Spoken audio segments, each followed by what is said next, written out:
Longtime Brockton football coach Armin Colombo was hoisted by his players after clinching his 300th victory back in 2003. The win punctuating a career that included 9 Super Bowl appearances as head coach and 2 as an assistant to his son, Peter.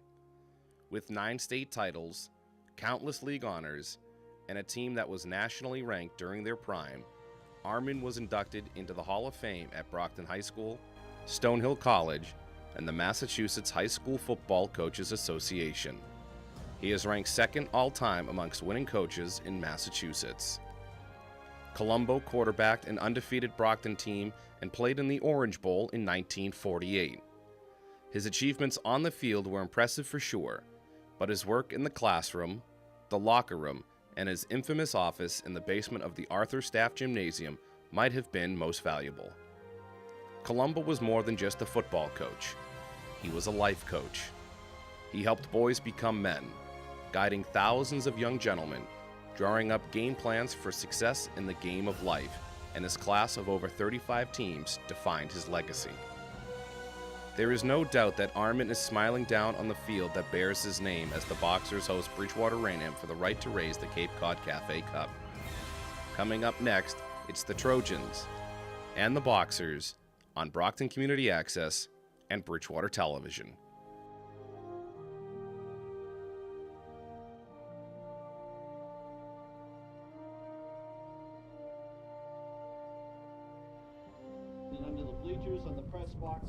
Ladies, gentlemen, boys and girls, football fans of all ages, this is Rocky Marciano Stadium, home of the Brockton Boxers, and today it plays host to the 9th annual Cape Cod Cafe Cup. The Bridgewater-Raynham Trojans come to Brockton for the annual Thanksgiving Day matchup. I'm Mad Dog Matt Nelson, joined alongside Big Game Miles Jackson and Brian Berard up here in the booth. We'll have Newbie Rateau down on the field. Guys, it's Turkey Day, it's high school football. The two things go hand in hand. Yeah, it's also freezing out there, too, and luckily we're in the press box, not, away from all these people. But, Thanksgiving Day, the rivalry continues here with Bridgewater-Raynham and Brockton. Can't wait to see what they put out in the field here today. Yeah, I tell you, like Brian said, it is a very cold day and very windy, so I don't look for a lot of passing. I look for a lot of ground game coming out of here this afternoon. I think the team that makes the least mistakes as far as fumbles, things like that, will come out on top.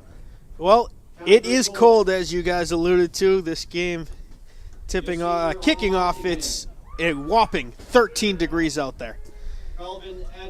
Senior day here for the Brockton Boxers, so we get to hear all the names of the marching band, cheerleaders, color guard, halftime dancers, football team.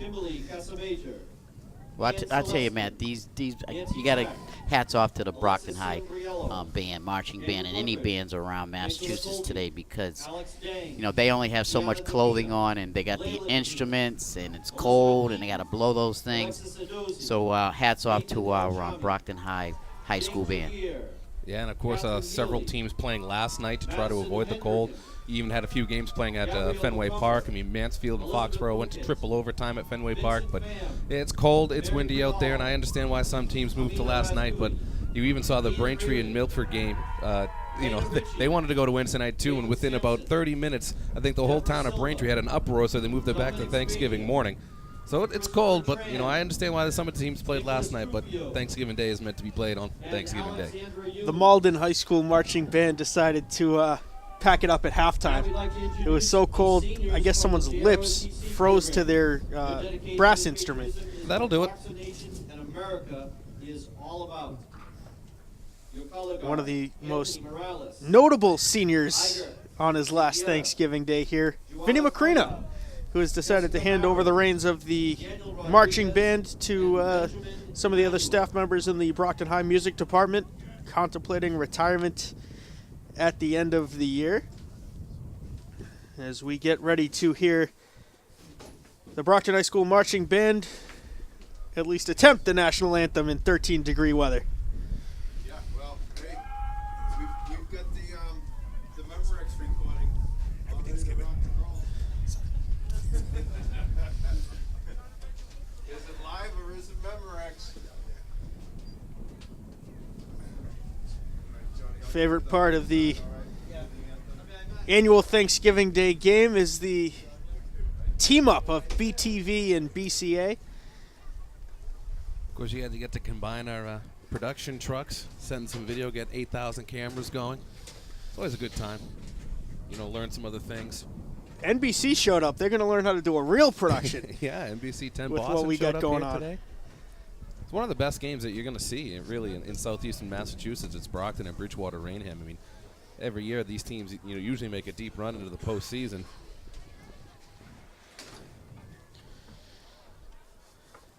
Yeah, Brian, and now that they have been playing for quite a number of years now, they've gotten into a little rivalry. What is it? The Home Cafe Cape Cod Cafe Cup. So that takes a little pride into winning this football game. Quite the chalice they got going on in the award ceremony after the game. Yeah, absolutely. Quite the trophy you got there. You can pour some stuff in there if you want to. We haven't seen much of it on the Brockton side. And I think 2012, the one time that the Boxers have won the Cape Cod Cafe Cup here at Marciano Stadium. The Trojans come in with a good advantage here. It's 7-1 in favor of the Trojans. Of course, the one matchup between these two teams coming in that span that actually meant anything was the playoff matchup a couple years ago where the Boxers eliminated the Trojans from MIAA playoff contention. Trojans got revenge on Turkey Day. Yes, indeed, and that's what makes this game, as the years go by, even more meaningful. It looks like Bridgewater-Rayham's coming out. So we await the teams to take the field. And Matt, like I said, you can see the wind blowing the flag, so it's going to be a very windy, cold day. It's going to be tough for the quarterbacks unless the wind is behind them to pass that football. Then the receivers have to catch it. There you go, the comparison. There you go. The this season's record, Brockton with the advantage, 5-4 over the Trojans, 3-6. The Cape Cod Cafe Cup record. Well, we don't want to talk about that on the Brockton side. The Boxers 1-7. As you mentioned, though, on the bottom of the screen there, the one game that really meant something was back in 2015 with the playoff victory. Bridgewater-Raynham actually, I think, had the 6-3 lead going into the fourth quarter, and you had a long pass play from Brockton to actually seal that victory. It's the annual team meeting dinner, or whatever you want to call it. Bowl, isn't that what they usually do? The Wing Bowl down at Cape Cod Cafe. I mean, the first time I saw a video of that, I was just in awe of just the amount of wings that both teams just fly through. I'm sitting there going, I'm just getting sick watching these two go at it. But I mean, in high school, I guess you know, acid reflux isn't really part of your life at that point. Heartburn really hasn't caught up to you yet, and so they can recover quickly. I mean, us here in our age, I don't know if it's going to work out well in our favor if we try that, but man, they're animals when they go after that stuff. And then they wash it down with a nice pizza. and a Diet Coke. And a Diet Coke, because they're watching their figure. Yes, exactly. Don't want to take in too much of that sugar. I must say, though, I like these Brockton uniforms, the camouflage. The camo jerseys with the white numbers, maroon pants, Boxer decal on the side of the maroon helmets for the Trojans. White jerseys with a blue-red gradient lettering system, red pants and helmets. Yeah, we always mention this in every BR home broadcast. It's the blue-red gradient on a red jersey. Makes it darn near impossible to see their numbers, but now that they have the white jerseys, it's much easier to see them, so thank God that they're wearing those white jerseys today. Yeah, this is Brockton's second time this year, Matt, that they've donned the camouflage type of uniforms. Here is the Brockton High School Marching Band for the National Anthem.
Impressive as always, the band got through it in one piece, in all 13 degrees. Yeah, especially with the wind going right through you. I think at one point you just stop feeling things in your body and you just keep going on.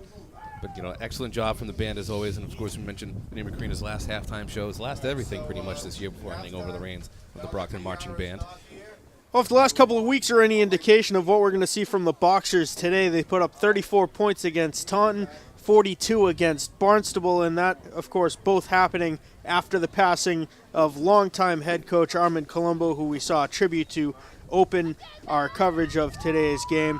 Miles, talk about Armin's legacy, what it means to Boxer football. Yes, it does, and I'm sure it means a lot today on Thanksgiving Day. For so many decades, Coach Colombo, Armin Colombo, has been out here, and he's not going to be out here for the first time. So it'll be emotional for the coaching staff, for his son, and for the players. I'm sure they want to do well. And what helps them today, as far as the offense go, like I said, they put up a lot of points the last couple of games. So hopefully that'll carry into this football game today. And the running game really has been the Boxers' bread and butter all season. Amik Watterson, Derek Williams, Johnny Horn, the list goes on and on and on for the Boxers. Yeah, like you said, Weatherspoon. Is it Weatherspoon? Watterson. Watterson, yes, excuse me, Watterson. He's done a great job these last 2 or 3 games carrying the ground attack for these Boxers. And it's the same thing goes for Bridgewater-Raynham. I think a lot of that also in high school football. The ground game's really going to take it. And Anthony Morrison is the quarterback here for Bridgewater-Raynham. We always see in these games, Coach Bjorn likes to throw some wrinkles in the offense, throw some passing plays, some odd formations. See if he can get something going with his legs and in his arm today. Well, the name of the game is going to be staying loose and trying to stay warm on the Boxer sideline. We can see players doing jumping jacks, just trying to not cramp up. The coin toss. The Boxers have won the toss and elected to receive, so they will start the game off with possession as we get set to go here in the 9th edition of the Cape Cod Cafe Cup. The Boxers trying to draw it ever closer to that 500 benchmark. They've got a long way to go. Yeah, slowly but surely, just got to chip away at it. Of course, after the game, you got Tuxedos by Marion, the MVPs for both teams. Last year for Brockton, it was Doranville, who's actually had quite the season in his freshman campaign for Bridgewater State University. Of course, BSU coming off of a New England Bowl victory over Salve Regina last Saturday. At one point, BSU had a 34-5 lead. I know that's your very normal football score, a 34-5 lead. Salve Regina kind of came storming back, but Bridgewater State was able to hold them off. But Doranville actually, I think, twice got MASCAC Freshman Defensive Player of the Week for Bridgewater State. So quite a successful rookie campaign for the defensive end here from Brockton. I was very interested to see what position he decided to stick with in college because he was tight end and defensive end for the Boxers. Yeah, you see more in college. They kind of stick to one side of the ball. I know even at Division III, sometimes very rarely will they play on both sides of the ball, but he's been on that defensive line for Bridgewater State all season. Same thing with Albert Louis Jean a number of years ago, graduated class of 2011 from Brockton High. And he went off to BC, and they decided to stick him at cornerback. But he was the Boxers' #1 wideout all 4 years. All 4 years.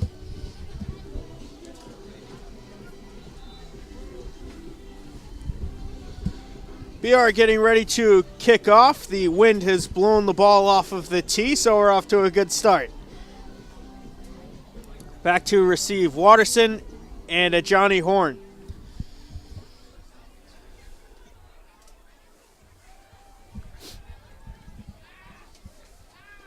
And now the Trojans are going to have someone hold the ball on the tee. That just goes to show you how windy it is out here today, so that makes the temperature factor go down. Short kick, dropping at the 22-yard line, and it's going to go out of bounds. Flag on the Trojans. Yeah, start the ball at the 35-yard line. You're going to see a lot of that, too. I mean, which is odd, though, because they had the wind at their back. They really could have sent that thing up in the air and just let the wind take it, but try a little pooch kick, see if you can draw them a little off guard. We're going to do it again. Or just do it again. Yeah, sure. So again, slowly but surely, we'll get there. Like one of the Bridgewater players crossed the line before the kicker kicked the football. 5-yard penalty. Yep, so now they'll kick it off from the 35 as opposed to the 40. The kick going out of bounds on the first attempt. The wind blowing towards the BR sideline and very, very heavy. This one a low squibber that is fielded by Navon Reed. Reed picks it up and still on his feet. He'll be brought down at the 38-yard line. That's where we'll have the first look of the day at Michael Norman, the Boxers quarterback who had quite the performance down at Barnstable. The Boxers, seems like anyway, they went for about 500 yards in that one, both through the air and on the ground. Yeah, that gives them a lot of confidence going into this Turkey Day game. 99 yards through the air last week against Barnstable, 285 on the ground. Wow. That's a pretty good day. Norman to pass. He's got number 39. That is Rodrigo Lima making the first reception of the day for the Brockton Boxers. I think he was trying to go a little bit more downfield by that first down marker, but Bridgewater-Raynham defensively got back there, so that's why he had to dump it off into the flat and actually lost a yard. And actually they had number 88. I believe he's a tight end for the Boxers. He was deeper in the route, more to the first down marker, and he looked like he was open, but I think the pass was definitely intended for the back coming out of the backfield. Trips to the far side. Norman under center. The lone back is Amik Watterson, rather. He gets the pitch out. He's hit, spins off the tackle, and he's brought down for a big loss of 5. It'll be third and about 16. That was a nice stiff arm there. That's Jeff Ciccio trying to get into the backfield. Ciccio is one of the bright spots of this Bridgewater-Raynham team. He's already got some scholarship offers from Fordham, Maine, a couple of D1 schools. I know UConn and Michigan were showing some interest in Ciccio, big receiver. Looked for him to use him in the slot offensively today. Well, I tell you, excuse me, Brian, he looked very good getting into that backfield. That was a big-time loss right there with CC getting in there and making the tackle. Watterson, the lone back, trips to the far side, clean for the Boxers on their own sideline. Watterson brought down behind the line again, and this drive now stands at a 4th and 20. The Boxers did not have a positive gain on those 3 plays. No, and you could see the offensive line was that particular series where they were manhandled by Bridgewater there.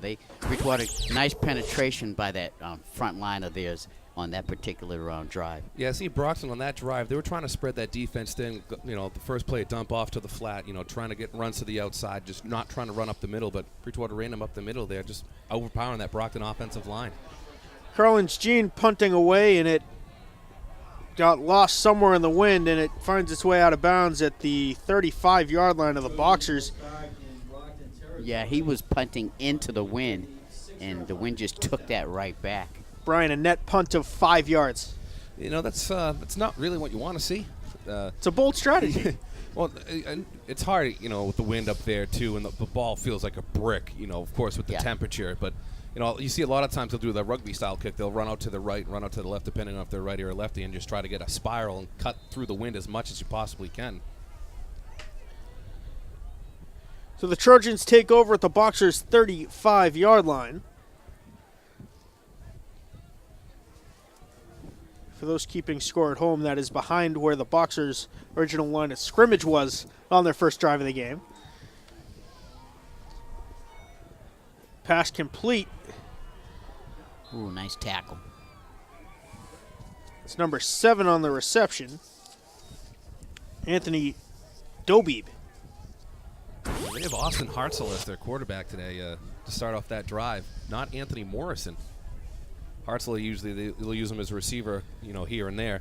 Of course, he's your backup quarterback, but they're using him today. And you've seen, actually, Brockton had offside, and they're going to decline that penalty. But you've seen Thanksgiving Day, Bjorn likes to just kind of throw some wrinkles at you, just see what you have for next year.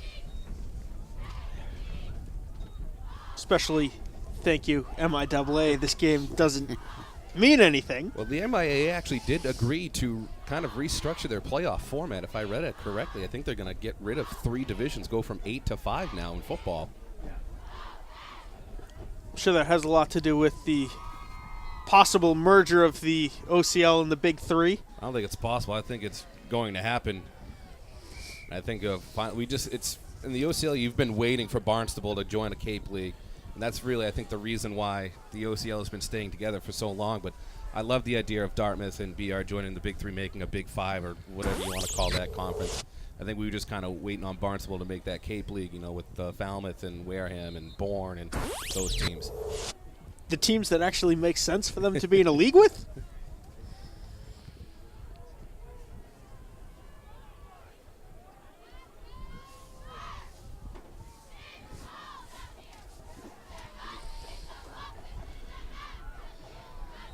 Good defense by the Boxers on that third down. It's going to be close to the first down marker, depending on the spot. And it looks like it's going to be enough for a Trojan first down.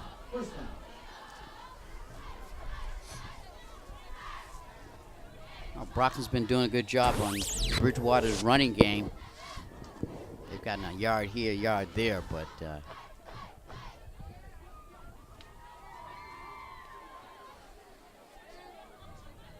First and 10 for the Trojans. I formation, 1 receiver to each sideline. Back to pass. Got number 19, Kyle Duggan, just out of reach. yeah, Kyle had him beat by about a step and a half. Definite timing play right there. Good time to throw it because the wind is to his back a little bit. Kind of all over the place, but it's definitely to Bridgewater's back at the moment. This is the time to pass if you're going to pass. Brian Hartzell's made a couple of good throws on this drive. Yes. Yeah, so far, I mean, he came in a couple of games this year for Bridgewater-Raynham as they pitch it out to Morrison, who's normally their quarterback. But, the Bridgewater-Raynham, they have receivers. You have Shane Fries, you have Hartzell, you have Ceccio. I mean, there's a lot of receiver threats that Coach Buren has for this year's offensive team. Yeah, you can see here on the replay the play developed very nicely for Bridgewater-Raynham. It's another first down for the Trojans. Yep. They're on the 14-yard line of the Boxers, drawing closer to the goal line. Hartzell under center. Number 44 stacked up immediately. That's Nolan Anderson. No gain. Anderson's another fullback that they like to use. And last year's offense and a couple of years ago, they had Bryce Shaw in that role for Bridgewater-Raynham, the fullback that they would kind of do quick hitters for. And now, of course, Bryce Shaw playing at the Naval Academy this year. So Bridgewater-Raynham likes to use that fullback, kind of throw you off guard. And a lot of times they'll also do a fake handoff to their fullback and pitch it to the outside just to kind of throw some trickery at the defense.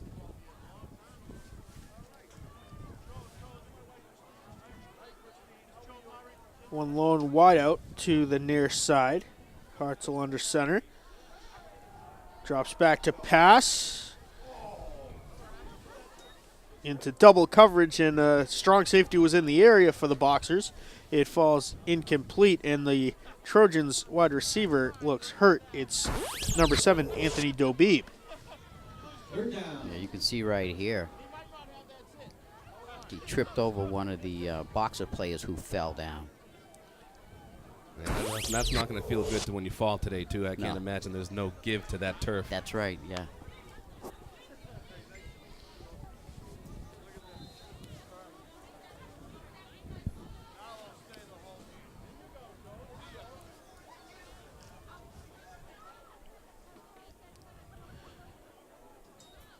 Hartzell pitches out and brought down at the line of scrimmage was number 19, Kyle Duggan. Big third down hold right there for the Boxers. You'll see it here on the replay. Rather, that was number 15, Anthony Morrison. Yeah, Morrison, a player for the Trojans that plays anywhere, quarterback, running back. He's returned some punts and kicks this year, and we always kind of think that's crazy that you have your quarterback doing that, but then you realize that they're in high school and that they can get back from injuries much faster than we can. I mean, the other day I fell down my steps coming out of my house, and I think I'm still on the DL.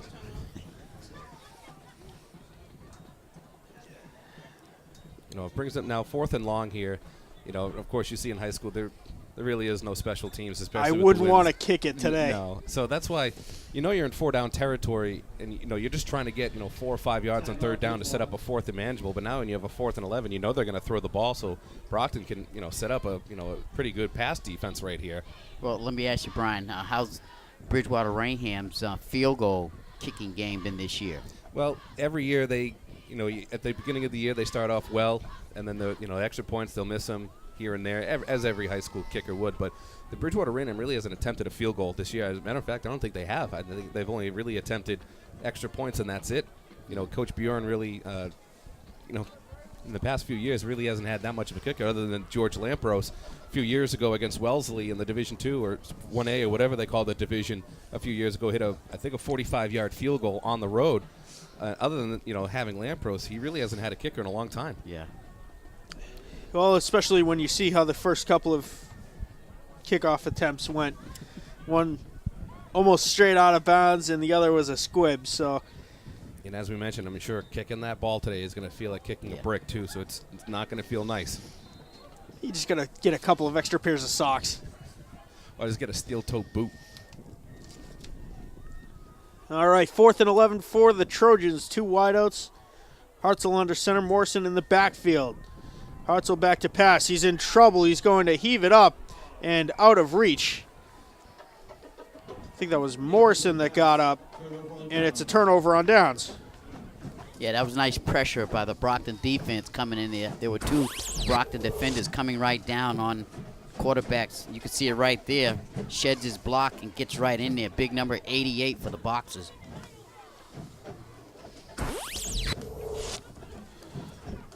Well, it was cold and windy down on the Cape last couple of weeks ago now for the Boxers. That game happening November 9th. No game last week.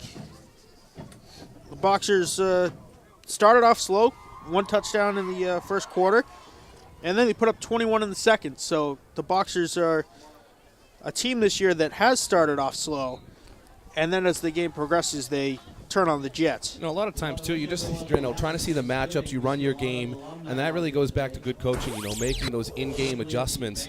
Okay, this run's not going to work. This play's not going to work. All right, hey, we've been trying to run to the right this whole time. That's not really work. Let's try to run to the left, try to run to the middle. In-game adjustments are really going to be huge for coaching. And it seems like Peter Colombo's doing some good work of that this year. Lamik Watterson really is at his strongest when he's running between the tackles, right up the gut, lowering the shoulder, laying down some punishment. And he gets the give now. Right up the middle, Lamik Watterson for a gain of about 4. It'll be 3rd and we'll call it 5. Hurry up offense for the Boxers. Ooh. 3.5 minutes to go in the first quarter. Still scoreless.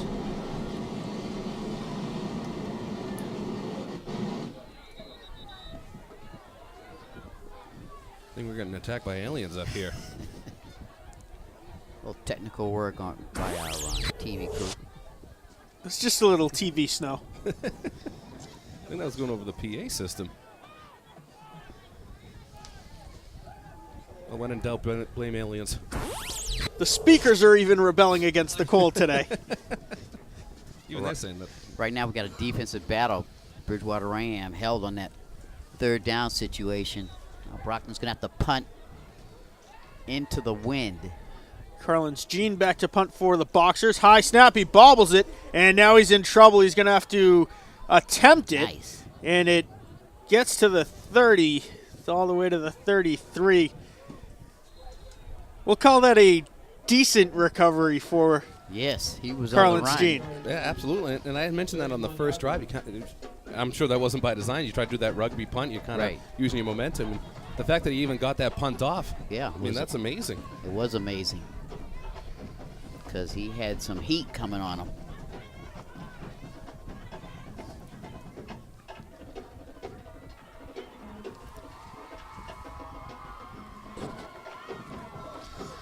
Marching band is starting to figure out that if they dance and move around, they might have a chance at staying a little bit warm. You can see right there. Take a look at the football's botched very punt. hard. The handle, he did a great job just getting something off. Put the ball about the 32, 33-yard line. Hartzell back to pass. He's in trouble. He loses it. The ball is out. Bridgewater-Raynham recovers, but about 20 yards back of the line of scrimmage. I was looking at the wrong stick. It's about 10 yards back of the line of scrimmage. You'll see it right here, Matt. Big pressure by the boxes coming in. That's Reed again, Navon. It's going to be a second and about 17. Yeah, Navon Reed, number 88, is making his presence early on in this football game.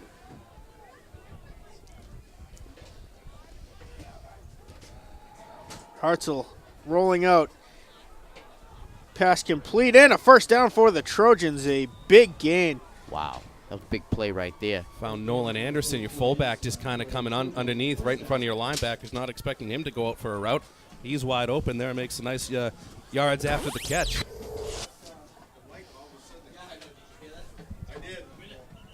See right there, nice catch, and goes straight up the field for first down a little bit more. And number 44 for the Bridgewater got hurt there a little bit. I think we're going to see a lot of that today. People getting tackled and getting up a little bit slow.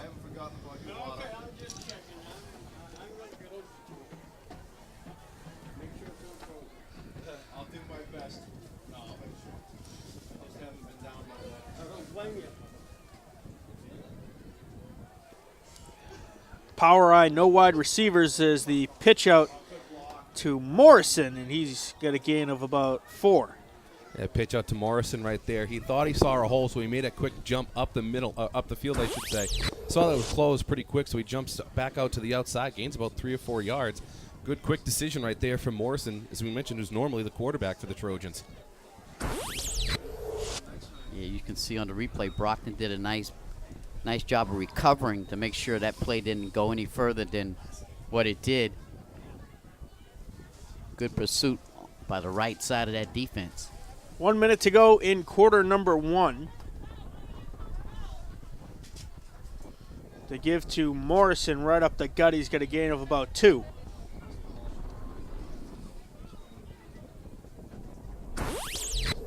Yes, run to the right side, run behind that right guard. That's where you send your fullback out to. Get another lead blocker out there. Actually, it was a pretty good job from Brockton, not allowing a huge hole. He only got about 2 or 3 yards on the carry. So it'll be third and long 4, about 4.5 to go for the Trojans. Time winding down here in the first quarter, about 20 seconds to go.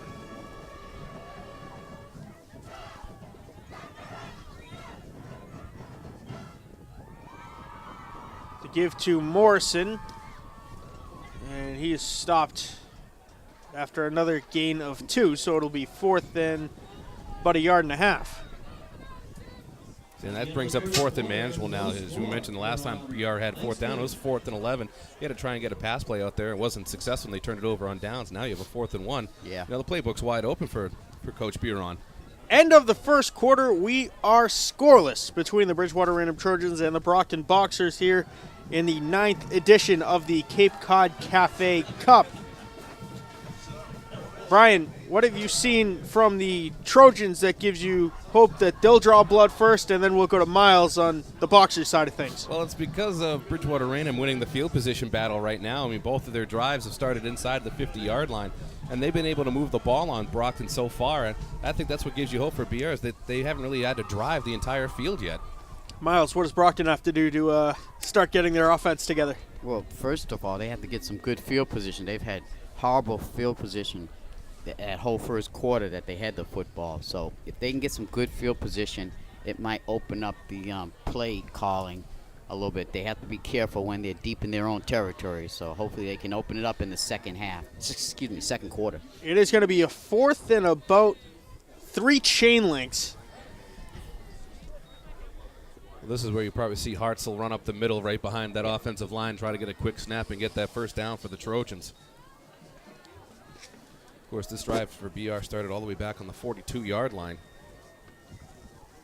Excuse me, the 32-yard line. Then they had that botched snap when went down to the 42-yard line. That pickup by Anderson went all the way down inside the red zone. I think he picked great music. Thank you. So they're going to bring it out to the hash marks to measure again. I don't think there was much controversy with that one. It's clearly about half a foot short. So it'll officially be 4th and 1. So we change sides of the field.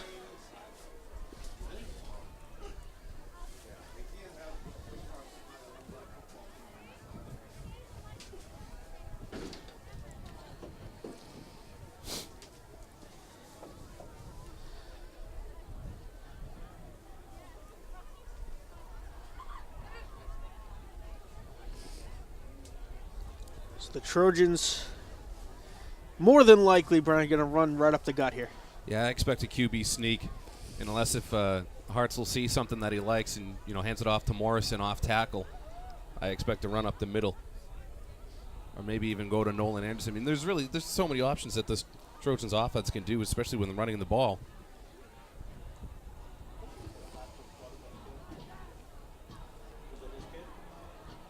And you can see Bridgewater-Raynham comes out with a very tight offensive formation.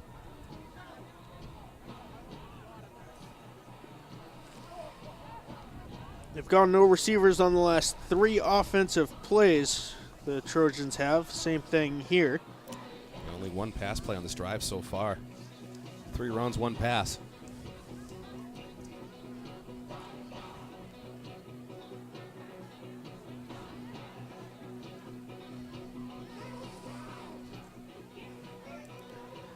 Lengthy delay as the chains reset. They have to make sure that it still is 5 chain links short.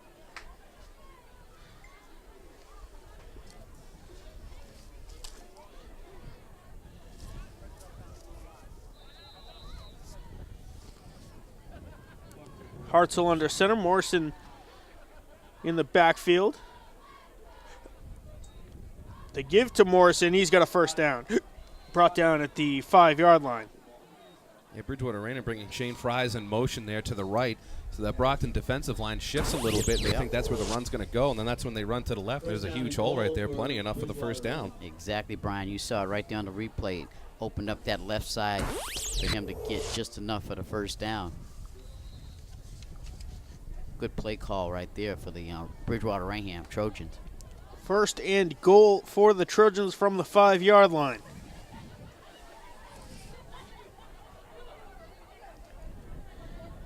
They give to Morrison, and he's brought down at the line of scrimmage.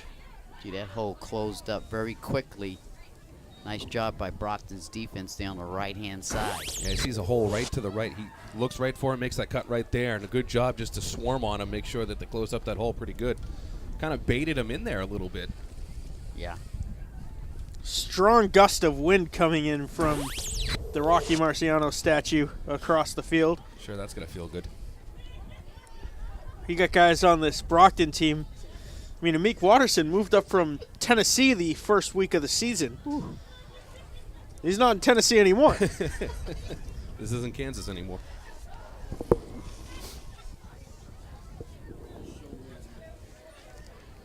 So here again for BR, I mean, at the 4-yard line, easily this is 4-down territory. I don't think they're even going to try a field goal, even though they're inside the 5-yard line.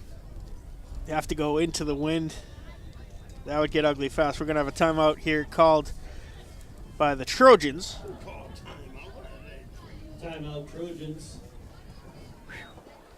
Yeah, I think so far for BR, it's that field position that they're taking advantage of. I mean, Brockton's the one that has to punt into the wind. That's why they get 2 punts that couldn't even reach midfield. Heck, they barely even reached the 30-yard line, both of them, and that's why Bridgewater-Raynham so far has won the field of the battle of field position here. But now, if Bridgewater-Raynham scores his touchdown, they're kicking into the wind, and now Brockton should be able to take advantage of that short field. Yeah, give credit to the Brockton defense in this first half. They've really done a nice job. They've been on their toes right from the beginning with Bridgewater-Raynham getting excellent field position, as you said, Brian. And they're just doing a great job so far holding off Bridgewater-Raynham from getting in this end zone. But now we got 2nd and goal. Big job right here that the Boxers have.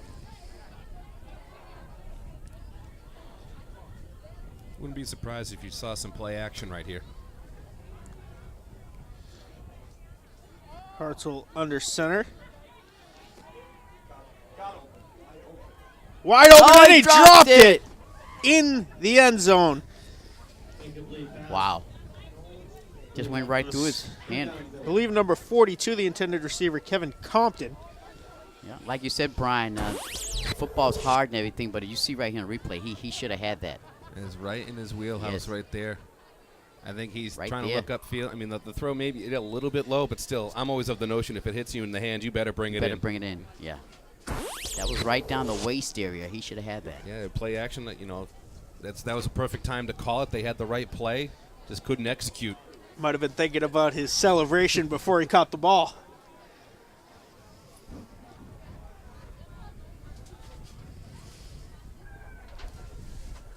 Two wideouts, one to each side. Hartzell throws it up.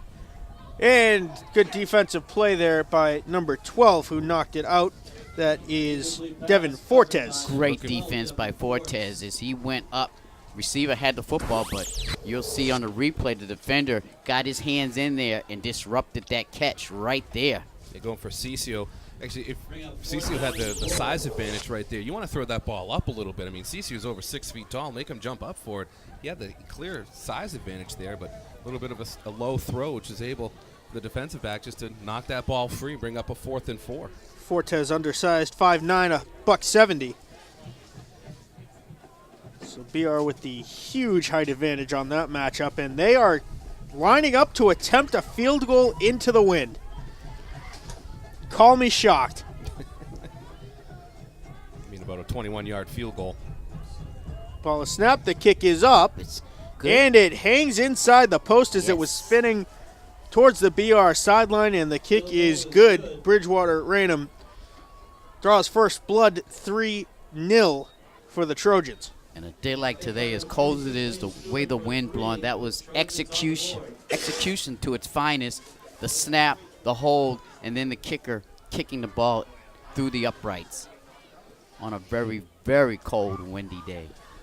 We don't want to tease too much, but my favorite tradition of this matchup is the annual turkey hat worn by Newbie Rateau.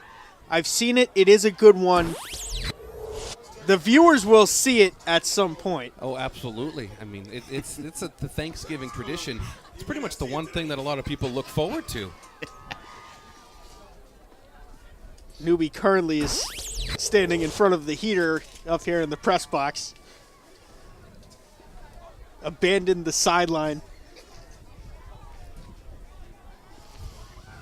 So an 8-play drive there for the Trojans, resulting in the 21-yard field goal. And now let's see if Brockton can take advantage of good field position, because they have to kick this directly into the wind. Low kick bouncing around, picked up by the Boxers, who bring it back to the 44-yard line. Finally, some decent field position for the Boxers. Let's see if Brockton attempts a pass with the wind, and how well Michael Norman adjusts to the extra give that the football has in the air.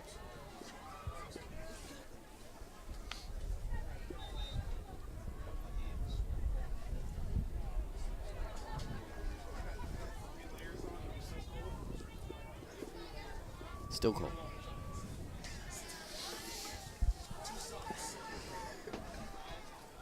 I mean, if we really want to start comparing how many layers we're wearing, I think Jeff Fowler wins by a landslide. And he's got that one-piece, Michael Myers thing going on. Amik Watterson throwing the stiff arm as he gets out to the 48-yard line. Newbie's on his way down to the sideline. Wow, you'll see right here on the replay, Matt, the ball kind of went to the left, and he was able to grab it. That was a great one-handed Yes. reception for Michael Norman. Exactly.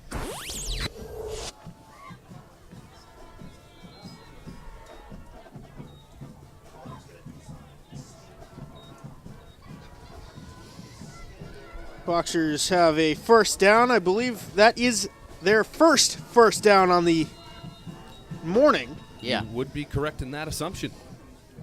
So when you get good field position, you can do a little bit more with your offense. Now you're inside Trojan territory, I believe, for the first time. You can see how the Boxers are starting to spread it out more as soon as they changed directions, as Watterson brought down right at the line of scrimmage. 4 wide receivers on that last play.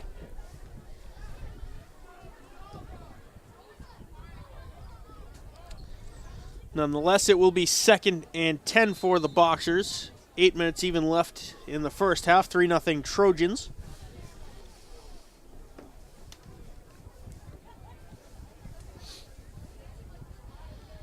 Four wideouts. Watch for Navon Reed and man coverage on the near sideline.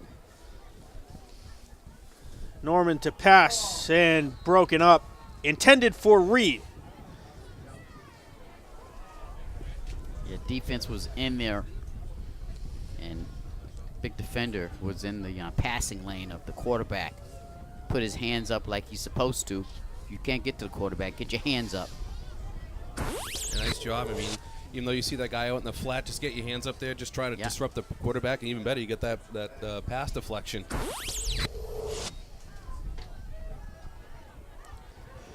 And he was looking for Reed over the middle, who was a step and a half behind it. Had him wide open. Had he hit him right there, he was well ahead of his defensive back. I think he Yeah. would have went into the end zone for 6 had they completed that. Yeah, you wasn't going to catch Navon. That was Nico Carucci there on the coverage there for the Trojans. Now 4th and 10, the Boxers are going to go for it. Although now the punting team comes out.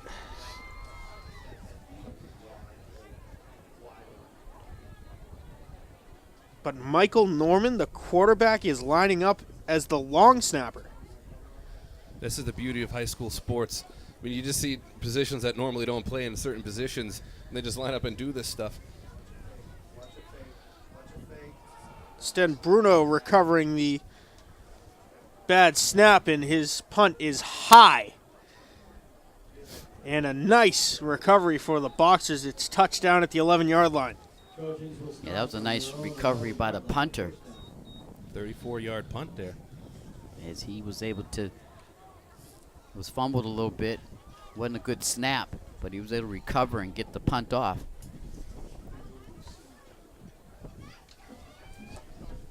And all you had to do is just send that one straight up into the sky and just let the wind take the rest of it. Excellent punt. And it did. Yeah, and then, I mean, they've kind of struggled on their long snaps here today on their punts, and they've been actually doing a good job of just getting the punt off and not really having a horrendous play. And now you're forcing Bridgewater-Raynham to drive, the entire field, 89 yards. They have to go here for 6.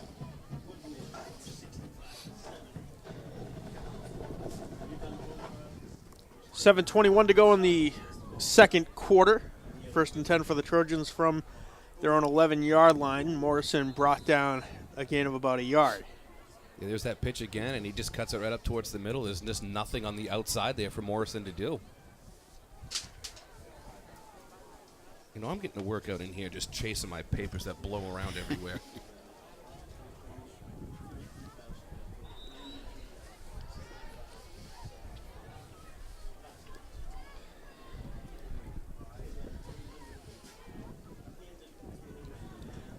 I gotta say, I think other than the kickoff and that one offside there from Brockton, other than that, it's been a clean game here as far as penalties are concerned. unless you want to count the kickoff from BR that went out of bounds on the opening kickoff of the game, is BR has a Well, now normally gain. when you do that, you just place the ball at the 35-yard line and go. They actually brought the ball back, and I think Miles said it. Someone from Bridgewater-Raynham was offside, so they just did it again. Well, you've got the option in that situation to either re-kick or take it on the 35. The Boxers were confident that the re-kick would not be as good. I'll tell you, that Sometimes you make a bet, sometimes you win, sometimes you lose. that was a nice rollout by Bridgewater's quarterback. Made the execution through the pass right to his receiver, and he about 2 yards short of a first down. A nice little out route right there from Jeff Ciccio. 3rd and 2 for the Trojans. I think Peter Colombo's going to take a timeout here. Trying to get a substitution. I saw someone from Brockton running onto the field, so I figured maybe there was only 10 players on the field. I think he was just trying to get some subs off. This timeout called by Peter Colombo and the Boxers.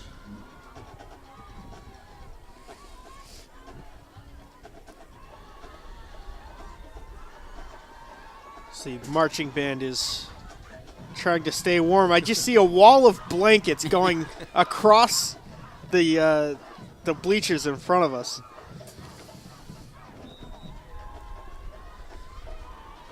I got to give it up to all of our camera operators out there today, braving the elements. Yeah. Holding two metal sticks that turn that camera around.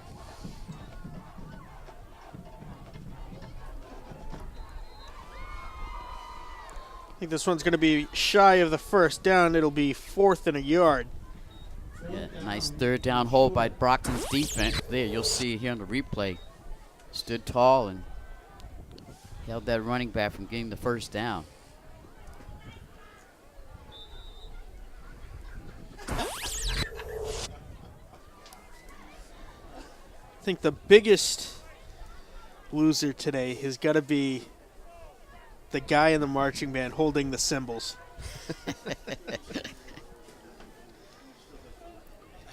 Yeah, it can't feel too good having those two saucers hanging on to your hands. Pure metal.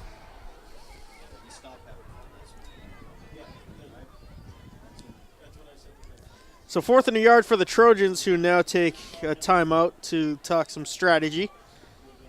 Yeah, 4th and 1. I think they're just making sure that the right players have the right assignments. I think it's going to be another running play. Make sure you mark your man, get that wide open hole, so that way your running back or your fullback, or heck, even your quarterback can run through it. Almost like they had the punting team getting ready to run out there, but then they called them back. I think they're going to go for it, Brian, in their own territory. And you got to imagine it's a pitch or a give to Morrison here. Yeah, you have to imagine that. Like I said, I think that timeout just making sure that the right guys. Although the way he's lining up,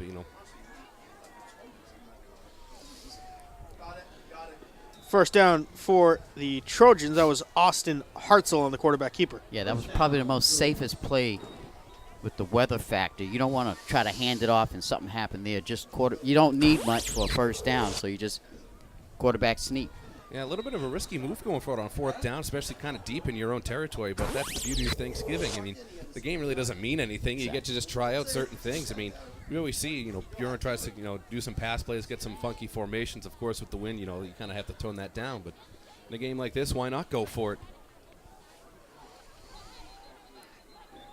Flags thrown, false start against the Trojans.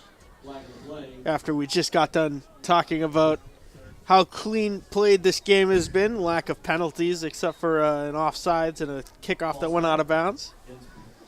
That's just the jinx of the announcers. That's just what we do. It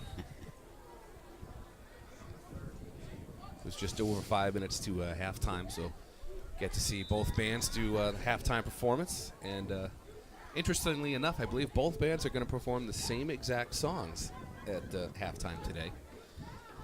Which you mentioned. Are they going to do them together? I don't think so.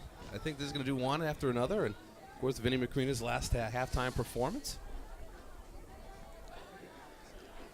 I guess that's how you do a real battle. The bands do the same thing, see who does it better. Pitch out to Morrison. He turns the corner on the far side, lowers the shoulder. trying to get back to the original line of scrimmage. It'll be a 2nd and about 11.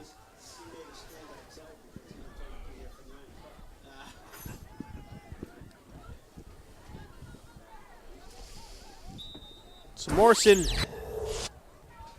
has been the Trojans' secret weapon lining up at running back, as you mentioned, normally the starting quarterback. But, like I said, they're in high school. They can get up from injuries. They can do this. They can recover.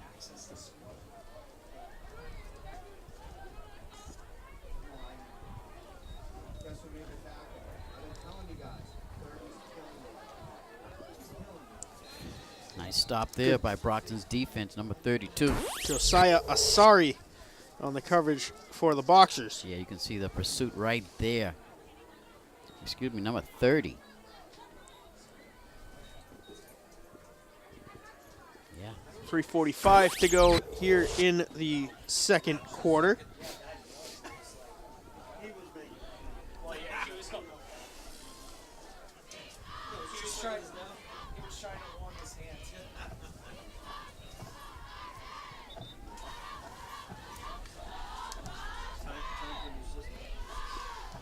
Here for BR, I think, depending on what you do on this play here, I think you're still in 4-down territory. If you get nothing here, I would imagine that Bridgewater-Raynham would punt on 4th and 11, deep in their own territory. But if they can bring up But they're going into the win, so that might factor into it. I mean, if it's 4th and I'd say less than 6, they'd probably go for it. Hartzell rolling out, throwing across his body. He's got Dobebe, and that makes it about a 4th and 6. I'll take about 4th and 3. Yeah. I was going to say, what are you seeing? I was looking where he went down, not where his forward progress was stopped. Yeah, it was good effort for him to try and get to the first down. Big decision here for Bridgewater-Rayham's coach. Well, I think, last time you had a 4th and 1, you went for it. You have a 4th and 3 here. I mean, I think it easily makes sense to go for it here if you're BR, but I don't know if that QB sneak is in the cards like they had in the last 4th down attempt. Brockton burning another timeout.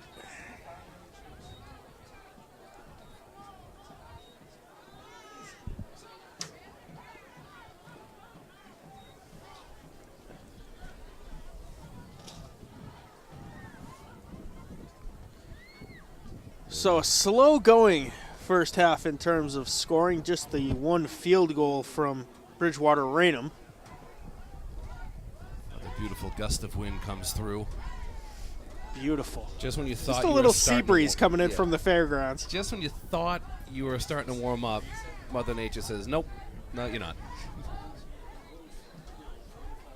Mother Nature says, hey, I'm still here. Don't forget about me. Winter's coming. It cometh. And a first down for the Trojans. I don't know, that far linesman, the way, well, I guess they are going to give him. I thought that far linesman had him set up a little short of that first down marker. You'll see it here right on the replay.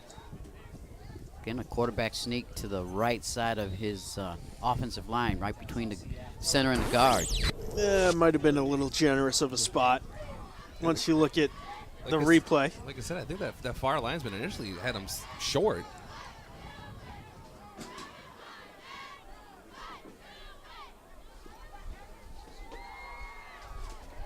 Now a big gainer for the Trojans. It's a gain of about 8. I think that was Morrison on the give. No, both teams really aren't doing anything special up front, in terms of their offensive line, pulling guards, anything like that. It's just really just straight up man-to-man blocking. Yeah, and that was nice blocking by Bridgewater-Rams. Right side of that offense. Nice hole. You saw in the replay. Just went right through there. So the 11th play of the drive coming up for the Trojans that started at their own 11-yard line.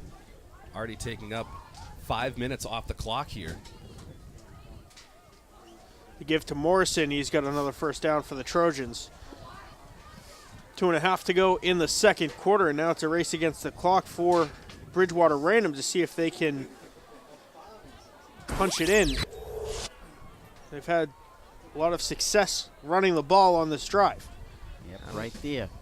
On the replay, another nice hole on the right side of that offensive line. Yeah, going back to what you mentioned about the time, I don't know if there is such a thing of a 2-minute offense with all running plays, but we'll see if there is one.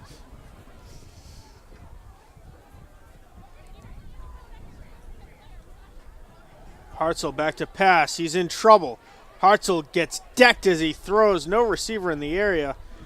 Are they going to call intentional grounding? The refs are going to confer. Well, it should be, because he never gets out of the tackle box. He never reaches the line of scrimmage, and there is no receiver in the area.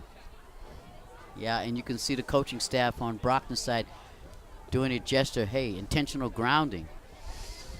I don't know why they need a conference to determine this. There it is. So it is intentional grounding against the Trojans. Lost a down 5-yard penalty. I think if you want to demonstrate what intentional grounding is, you'd show that video. I mean, you pretty much had the trifecta there.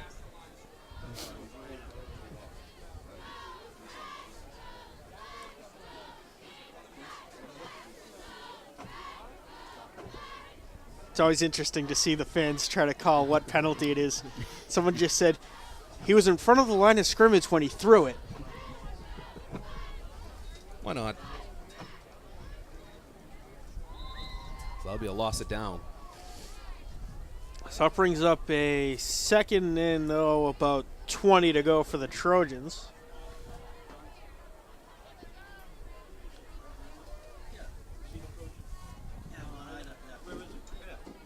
They give to Morrison, hit nicely at the line of scrimmage, number 33. Yeah, nice job. That is Trayvon Cordaro Goodwin. The shoestring tackle. Nice job, just went right through the line right there, went for the feet, tripped him up, made sure he couldn't really get anything going. You'll see right here in the replay, he got right through the line. Came up and shoestring tackle. Breaking news. Oh, boy. When news breaks, the Mad Dog breaks it. They've decided it is too cold. There will be no halftime show. Wow.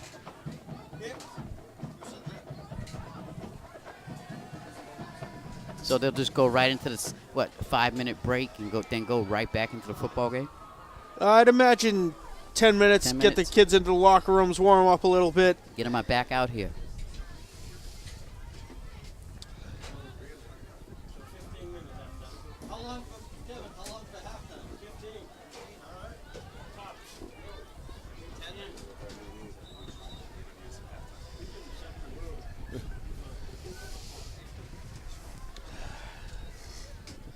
So, I was excited to hear both teams perform the same songs, the Bridgewater-Raynham Marching Band, the Brockton High School Marching Band.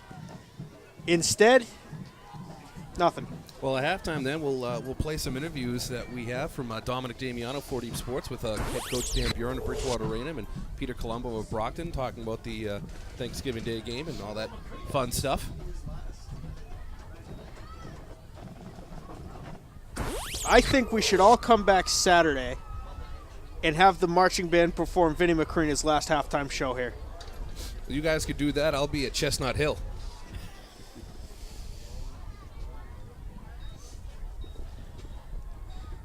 $1:46 left in the second quarter. 4th and long, it's about 4th and 17, so the Bridgewater-Raynham will punt into the wind. A very, very strong wind and a cold wind blowing into the face of the Bridgewater-Raynham punter.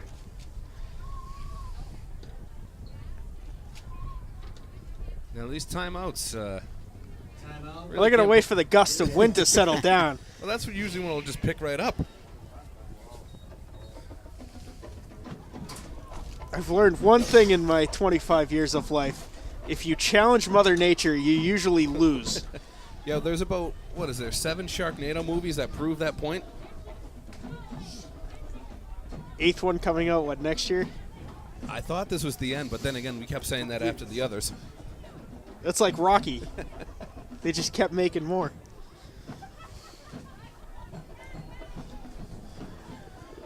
I figured this game, even with the conditions in the wind, I thought it was going to be a little bit more, high scoring, other than 3-0 from the 21-yard field goal. Well, when both teams, their bread and butter all year has been the running game, you'd think nothing changes in terms of strategy. Well, that's why I'm kind of, confused. Is, usually you see the pulling guards, pulling tackles, you see guys trying to open up holes, and they're just really just running straight down your throat. Look at the returner setting up, just shy of the first down marker. It's a fake, and a fake that did not go well for the Trojans. Not at all.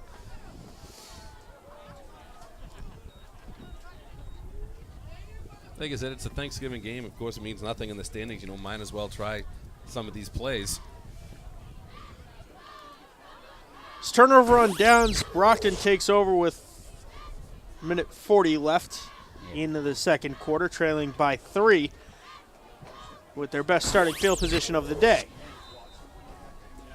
If you're Brockton, you take advantage of this. You throw the ball, you have the wind at your back, put 6 up on the board, and you get the second half kickoff. Excuse me, you kick it off in the second half. Thank you, Dom. Always there behind me to make sure that I know my mistakes. Fumble, the ball is out. Norman picked it up. And Watterson didn't even know it. I think he thought the quarterback kept the football because he just kept running. Yeah, it looks like there was supposed to be that read option play, and You'll see it right here on the replay. no communication between your quarterback It and your running just back. dropped. Quarterback did a nice job picking up the football and getting back to the line of 1 yard short of the line of scrimmage. Second and 11 for the Boxers. 5 wide receiver set. Norman back to pass. He's looking long, and his arm is hit as he throws. Ball is out. And there's a pile up and a scrum on the 43-yard line. Bridgewater-Raynham calling that they've got it. I'd like to see the replay of that. I think his arm was going forward, but of course. And they do say that Bridgewater-Raynham has recovered the fumble. Yeah, let's see that on replay. Fumble on the play recovered by the Trojans. First down.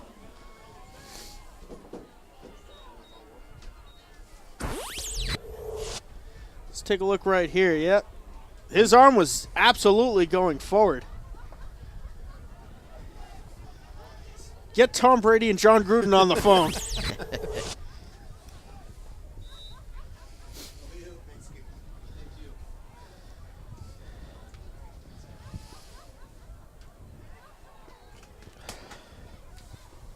That was the one shot for Brockton to really kind of turn the momentum in their favor. Yeah.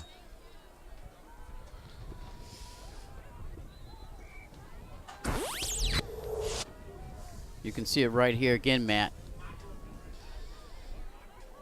He was, yeah, yeah.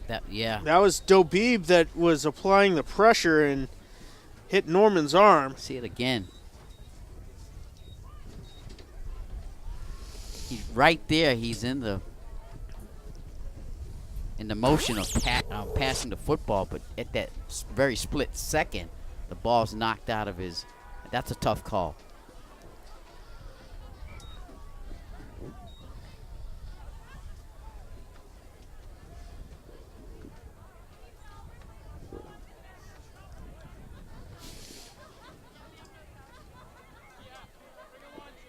Looks like that pass attempt was incomplete down the field.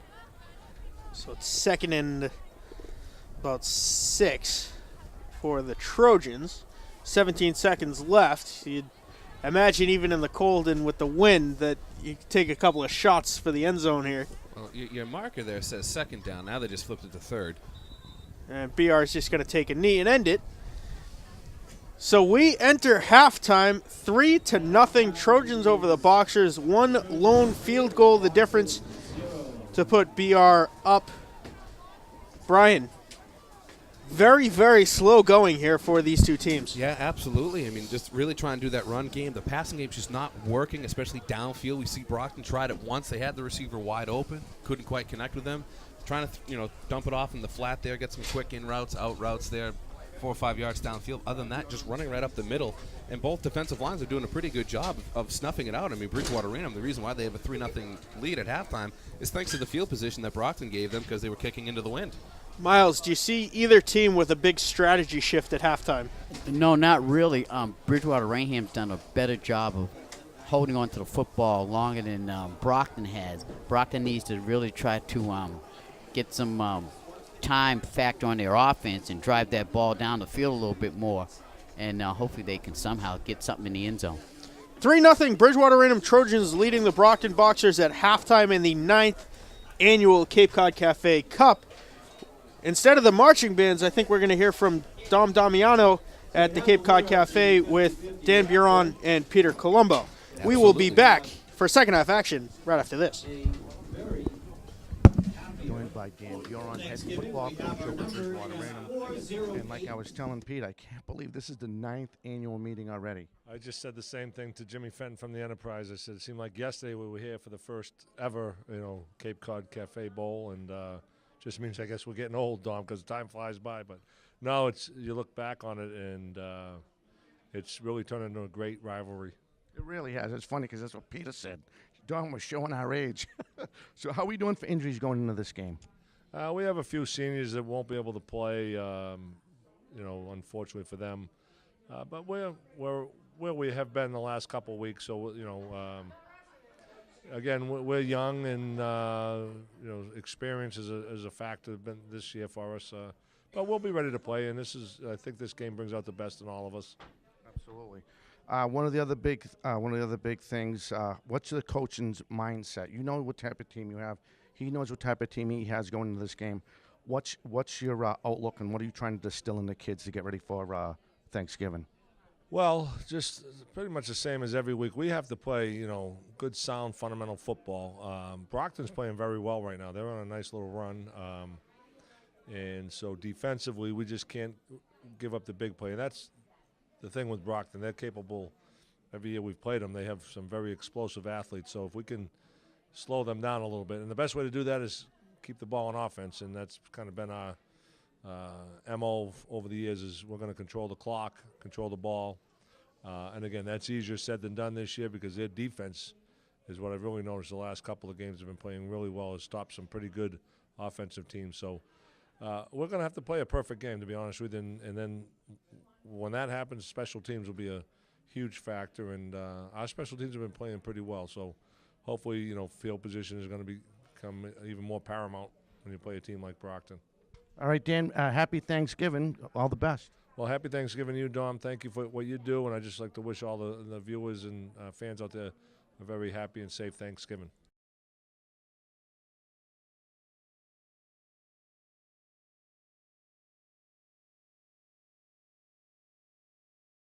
At the 9th annual Cape Cod Cafe Senior Luncheon, I have the pleasure to be joined by Peter Colombo. This time flew by, Pete. This is the 9th annual Cape Cod Cafe game. Yeah, I've been reminded of that today, and it has flown by, as the years seem to do when you get to be our age, Dom, you know what I'm saying? But, yeah, it's been 9 years, and it's hard to believe, but it's turned into a great tradition, and we look forward to it. What's the different mindset in coaching, if any, going into a big game like this? You know what, from 9 years, what BR brings to the table. You know what your guys can do. Yeah. So what's the mindset for the coaching staff? Well, I mean, you're going to play a very inspired team, well coached. They always are. Coach Buron and his staff do a phenomenal job there. And, we've struggled against these guys. Lucky enough to beat them in a playoff game a few years ago. But for the most part, we only have one win out of these 8 now, going on 9. And so we just need to play better and avoid mistakes, or we will not beat a good football team. Now, how are we doing for injuries coming into for Thanksgiving? We're in pretty good shape, actually. Hoping to get one of our linemen back from a concussion. He's doing well. But we're in pretty good shape overall. Armin Colombo, 18 years now, came to the Boxers in 1969. We asked him if this Super Bowl would be any different from the previous 7 that he's played in. It's always different. Longtime Brockton football coach Armin Colombo was hoisted by his players after clinching his 300th victory back in 2003. The win punctuating a career that included 9 Super Bowl appearances as head coach and 2 as an assistant to his son, Peter. With 9 state titles, countless league honors, and a team that was nationally ranked during their prime, Armin was inducted into the Hall of Fame at Brockton High School, Stonehill College, and the Massachusetts High School Football Coaches Association. He is ranked second all-time amongst winning coaches in Massachusetts. Colombo quarterbacked an undefeated Brockton team and played in the Orange Bowl in 1948. His achievements on the field were impressive for sure, but his work in the classroom, the locker room, and his infamous office in the basement of the Arthur Staff Gymnasium might have been most valuable. Colombo was more than just a football coach. He was a life coach. He helped boys become men, guiding thousands of young gentlemen, drawing up game plans for success in the game of life, and his class of over 35 teams defined his legacy. There is no doubt that Armin is smiling down on the field that bears his name as the Boxers host Bridgewater-Raynham for the right to raise the Cape Cod Cafe Cup. Coming up next, it's the Trojans and the Boxers on Brockton Community Access and Bridgewater Television.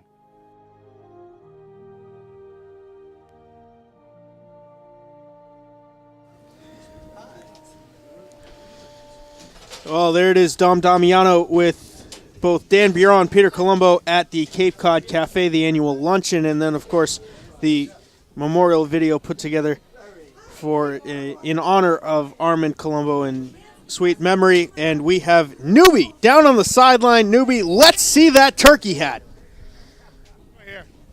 Oh, we're on. It's Okay, good. all right. It's good. Here, guys, listen. Halftime here with a very special guest, Director of Communications from the Mayor's Office, Peter Zimbor. Peter, I mean, defensive battle here, 3-0. I mean, there's nothing better than Thanksgiving football, right? There's nothing better than Thanksgiving football in Massachusetts. You know, it's weird. I didn't realize until maybe 10 years ago that Thanksgiving morning football is strictly a New England tradition. And it's a New England tradition I never want to see die. People in other parts of the country get up on Thanksgiving morning and watch this thing. I don't know if you've ever heard of it. It's popular in other parts of the country called the Macy's Day Parade. Never heard of it. Yeah, not here in New England. They like big balloons and stuff. Here in New England, Thanksgiving morning football, it's when the high school players get to shine. Every year there's always big specials on Channel 4 and 5 and the big Boston media outlets showing highlights of each and every game. It's an opportunity for these young kids to shine on the field, and whether or not the game has any consequence in the standings of the playoffs, it gives these kids a stage to perform on, and a big stage at that, as they get plenty of attention each and every year. So I love Thanksgiving morning football. And another Thanksgiving tradition I love, on top of Thanksgiving morning football here in New England, a tradition here in the city of Brockton that has just accrued to historic proportions over the past few years is what Thanksgiving Day hat will Newbie wear? Turkey hats, variations of turkey hats, cooked turkeys, live turkeys, and today a pilgrim hat, I believe. Well, Peter, you know what? I got to be fair. You know, I did Native American hats. I did a turkey hat. I'm like, wait, hold on. I'm forgetting the last piece of the puzzle here, which is the pilgrims. I got paid homage to the pilgrims here. So that's why I say, you know, I'm going to do one of these. Actually, I got a few extras that I'd be happy to give to you. You know, I don't know if people realize how much these hats mean to Newbie, but just before we went on the air for this interview, his hat blew away about 20 yards down that way, and I'm telling you right now, he could have outrun Deion Sanders on the 20-yard dash to get his hat. Pilgrim hats lives matter. Pilgrims' hats lives do matter, yes. All right, guys, so let's head up to the booth. Let's see if the Brockton Bucks can finally win against Bridgewater-Raynham. Let's go, guys. We're going to come back with a few other guests. Back to you guys.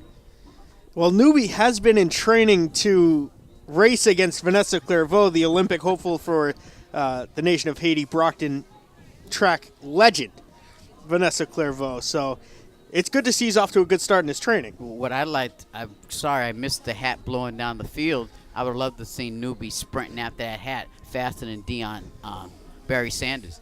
Hey, did we get a stopwatch on that? I think it clocked in at about if we double it for the 40-yard dash, I think it was about a 4.2. 4.2. That's darn good. You know, you don't really see the 4.240 come around. I tell you, I got to give Newbie a lot of credit. It's cold out there, but he's got that Pilgrim's hat on. Nothing to protect his ears, and he's really being a big trooper. So my question of the day, I've gotten different answers from different people. Oh, boy. Start with Brian, then Miles. Is gravy considered a side? I don't think it's considered a side. All right, so we'll get Miles' answer right after we get back from Newbie, who's down on the sideline yet again. We're back here at Foul. Listen, a legend right here in Brockton, Rodney Wilson. Rodney, man, no better than Thanksgiving football. A little too cold, though, today, though, right? It's never too cold for Brockton High football. It's a little too windy. That's about it, though. That wind needs to stop for us to get a little Brockton High running game going here. You know what I mean? Hey, listen, I know we're on Bridgewater television, but we're going to be on Brockton, too. But listen, we got to beat Bridgewater one of these years. This is ridiculous. Well, I thought we had a real chance 2 years ago when we were up by 14 going to the fourth quarter. But BHS is a well-coached team. Never give up. The kids play hard. You know, hey, a lot of credit goes to their coaches over there. I'm watching them firsthand. I'm standing with the chains. I can hear a lot of coaching going on at all times over there. Same thing as Brockton High, but good little rivalry. Brockton High number 2, Bridgewater. As a Brockton fan, we're all Brockton Boxer fans. What do you see that Brockton needs to do in the second half to pull off a victory? Just constantly run the ball, contain the ball, keep the ball. You know, I think we're throwing a little too much. Run it, establish the run, eat the clock. Don't give them the ball back. That Hopkins kid's pretty good to be a freshman. A lot of good throwing balls he threw. They dropped a couple of passes on him. So, you know, we're fortunate to have the game this close. Last but not least, what do you think about the hat? The hat's bomb. You know me. I got a little flavor sometimes too. You know, bringing it back to the old school, late 70s, the old school bomber before the Fat Gooses came out. Go Brockton High School. All right, guys, back to you in the booth. All right, so Miles, is gravy considered a side dish? I would say it is because I've been to a Thanksgiving dinner when I was in the Air Force. A couple invited us over, so me and the wife we sat down and everything was brought out, and then I'm looking for the gravy. I'm like, I don't see no gravy, and it just wasn't right without the gravy. So definitely gravy's a side. It's an integral part. Yes. So that was one of the questions. Do you prefer cranberry sauce or cranberry jelly, white meat, dark, and then all the standard stuff falls into line? Yeah, I like your straight cranberry sauce. I mean, you got that straight type that comes out of the can. Looks like the can when it comes out. Then you got the other cranberry sauce. It looks like it's got cranberries in it and stuff. That's okay. You know, I'll take that than nothing. But well, the thing with me is I'm probably going to shock some people here, but I'm not much of a meat eater. So I'll just load up on the veggies and just throw a bunch on the plate there and make sure I have no real estate left. Not much of a meat person, though. Yeah, one little piece of turkey? No, I haven't had that in about 10 years. Impressive. Well, the marching band has abandoned ship. They decided it's too cold, so they have run back over to the Fine Arts Building at Brockton High School. I mean, can you blame them? I can't blame them. Got them cold instruments. If the football players have to deal with it, and the broadcast crew has to deal with it, and the coaches have to deal with it, everybody should have to deal with it. It should be an equal opportunity thing, and the marching band should just, even if it's just the drum line playing and the rest of the band just jumping around. I hear you on that one until you put your lips up to a metal instrument in, negative degree weather here and they get stuck to it. Snowflakes. So Brockton will be kicking off to Bridgewater-Raynham should the Trojans come out of their nice warm locker room at any point. I mean, I feel like the whole Brockton team hasn't quite come out yet. Here's a couple more. It is 3-0. Trojans on top of the Boxers. Surprising to see a lot of notable people coming out to this game. Steve Burton stopped by just to show his support for high school football. Yeah, I mean, every time you get the Thanksgiving Day games, you got a premier matchup. You have Brockton and BR. I mean, both in their heyday were always in the Super Bowl, always contending for state championships. Feels like every few years one of them is always at Gillette Stadium. I'll tell you, this one thing Brockton has to do in this second half. They have to initiate some type of ground control. They got to keep this football and try to put some point. If it's 3 points, if it's 6 points, but they really need to do a little bit better offensive control of that football. Bridgewater-Raynham did a nice job in the first half controlling the football. So, Brian, let's talk about the merger of sorts between the OCL and the Big Three. These two teams could be a division matchup if things go official. What we've seen in the Big Three the last couple of years is the division not being decided until Durfee plays New Bedford today. So we'll get to that. Newbie Rateau is on the 32-yard line. Newbie, what do you got going on? Guys, talked to both coaches. I talked to defensive coordinator Carlito Weaver for the Brockton Boxers side. He said simply, guys, listen, we got to stay focused. We got to ignore the weather. It's about mental toughness right now, and they want to win this for head coach Armin Colombo. I mean, they want to win this for him. Phil's named after him. They want to play on his behalf. So former head coach Armin Colombo, they want to win this for him. Talked to head coach Dan Biron. He said, hey, guys, this is senior year. A lot of seniors on the team. Got to play tough. Got to stay focused. They're up right now. Just got to continue to keep the train running and be focused. Back to you guys. Thank you, Newbie. So, with the Big Three division not being officially decided until Durfee and New Bedford goes final today, do you see this as a viable Thanksgiving matchup in a game that could very well determine the winner of the division and who gets the automatic bid into the MIAA playoffs that started 4 weeks ago? Yeah, well, that's the thing, you know. Of course, you can't decide who gets the automatic bid now after the tournament's pretty much over. But, I mean, talking about having them combine, I mean, I think it's an awesome idea. I mean, they play each other in every other sport anyways. You might as well make it worth something at this point. I mean, in the OCL and Big Three, you know, you only have to win 2 league games pretty much to win your conference there. So I think it's pretty good because, you know, back in their heyday, I mean, the OCL was one of the premier conferences to have. I mean, now it's kind of going towards the Bay State, going towards the Hockomock now. So Carlin's Gene to kick away. It's a squib picked up at the 19-yard line. And Morrison brought down at the 30.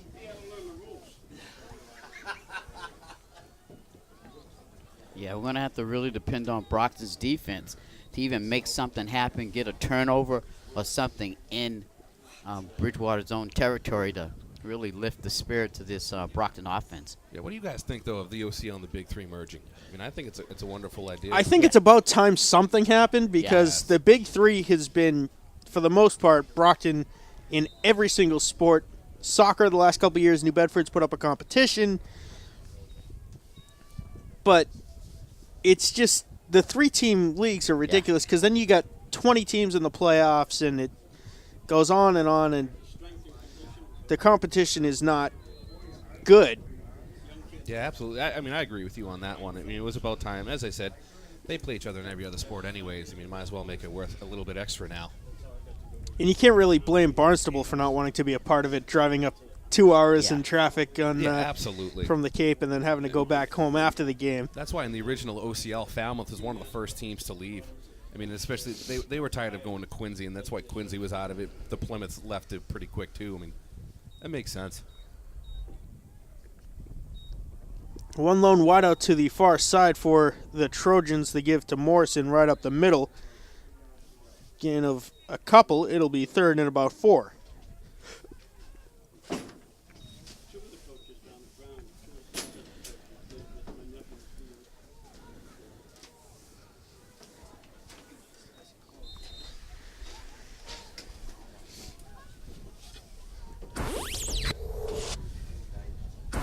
Hartzell getting his marching orders from Dan Buron over on the sideline.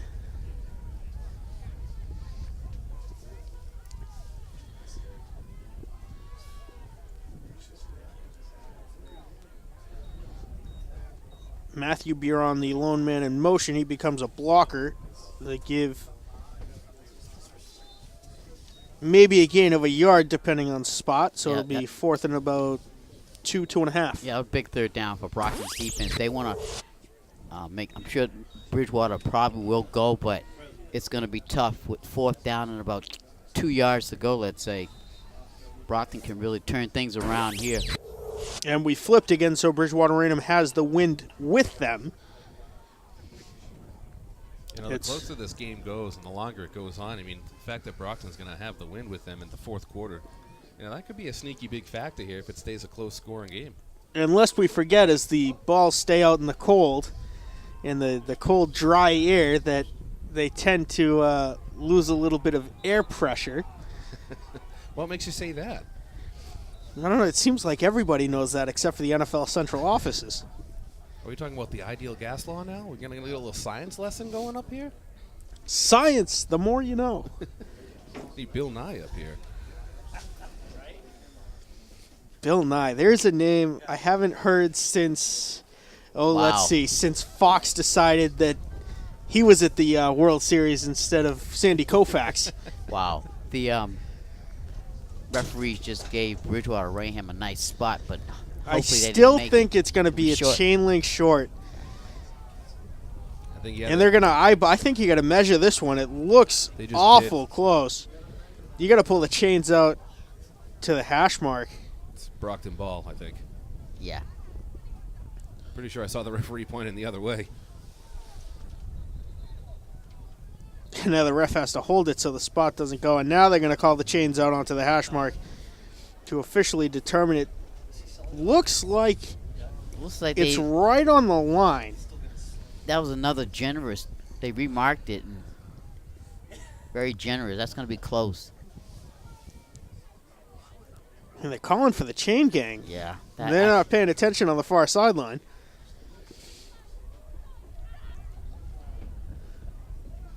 Here they go. I could have sworn I saw an official make a motion that it was Brockton ball. Yeah. I did not like the spot that they gave. It is a weird spot, Bridgewater. but I think when you spot it that close, you kind of have to measure. Because it looks like it might just be one chain link short. And it is.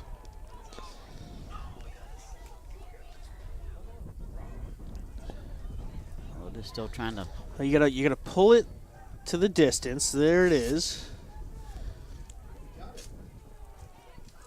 Oh, it's gonna be close. My favorite part is when both teams just start pointing in your directions. And It is gonna be very, very short, and they mark it a Brockton ball. Whew. That's about half a chain link. I mean, I swear to God, I thought 5 minutes ago they saw a ref was pointing the other way. Yeah, I mean, that was an extra generous spot they gave the. Here it is right here. You'll see it right here. They stop him right there. Right at the line of scrimmage, and then Yeah. they said Then they he push was him back. almost at the 40-yard line.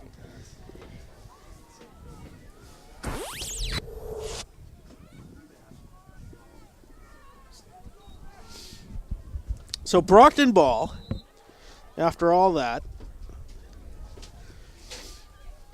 One lone wide out to the far side. Norman gives off to Watterson, who is brought down after a gain of 1. It looks like the Boxers may have got away with a little bit of a hold there on the right guard. But then again, you can call holding on every single play if you wanted to.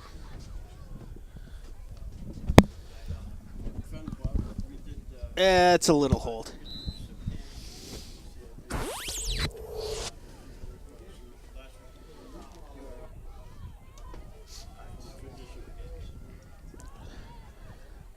Second and 10. They give this time to number 39, who is positive about 3 yards before he was pushed back. That is Rodrigo Lima. Brockton's offensive line really hasn't got going to give their running backs any open holes. They've had a tough time running that football right in the middle of the field.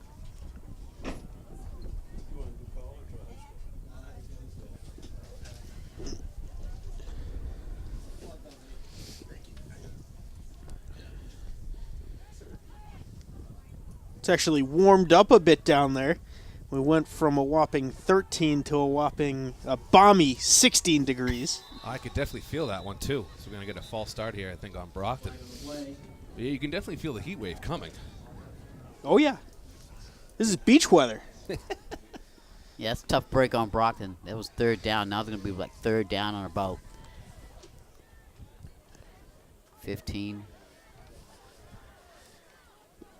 Yeah, it seems like Brockton here, a couple of times, they're starting to get that momentum to go in their favor. They're starting to move it a little bit. Then they'll make a mistake, a fumble or a penalty like that. It just kind of brings them back and just stalls them.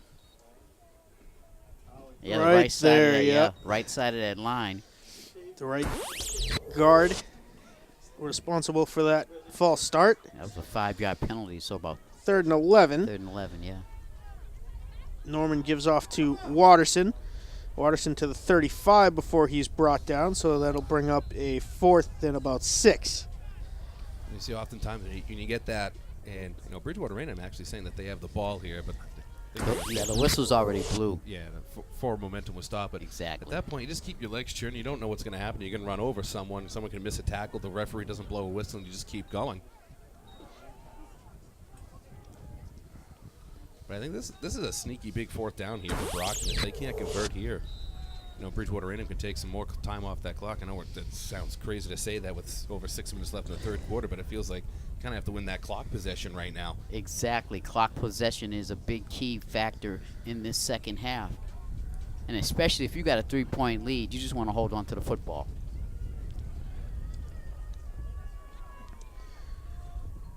Fourth and 6, Norman back to pass over the middle to nobody in particular.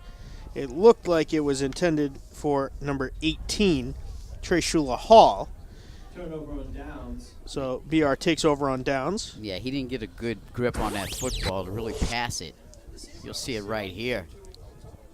And the pocket has time, but he just didn't throw it well. Had a receiver in back of the defender, number 18 there, looking for the football.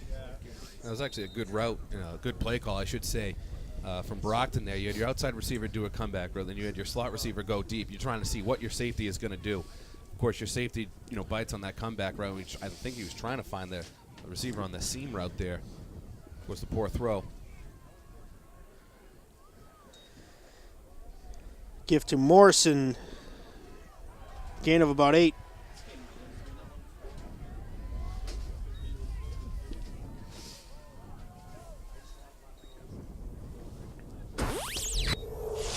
See, nice little hole on the left side of that offensive line.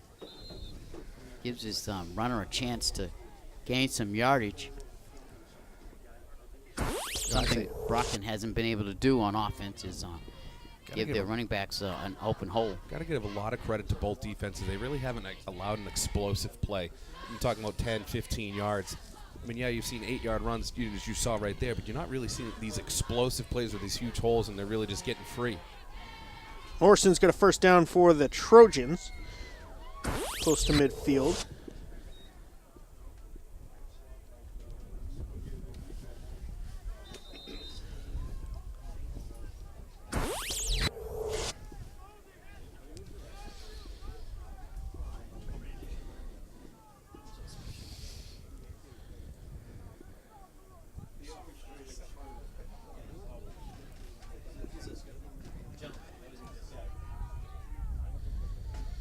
The pitch to Morrison.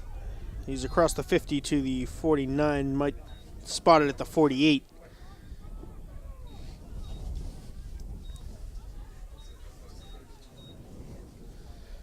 So Miles, we'll start with you this time. What is the must-have side of Thanksgiving? Must have. Well, you must have dressing. Stuffing. Gotta have stuffing. Okay. Johnny Mack just looked at me and said, why are you even asking? The answer is mashed potatoes. With gravy. Brian, favorite side? Well, see a nice run right there from Morrison.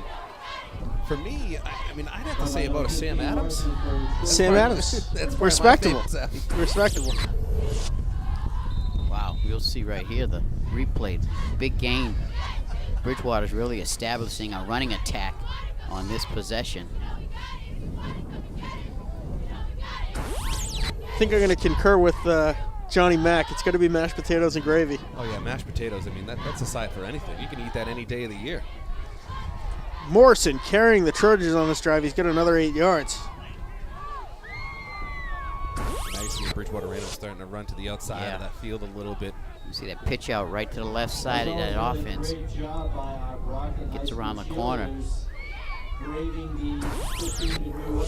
Again, their running game is starting to rev up here.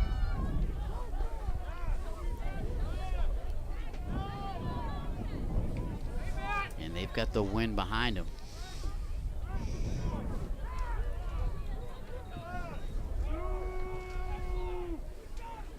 So it's second and about 5 for the Trojans.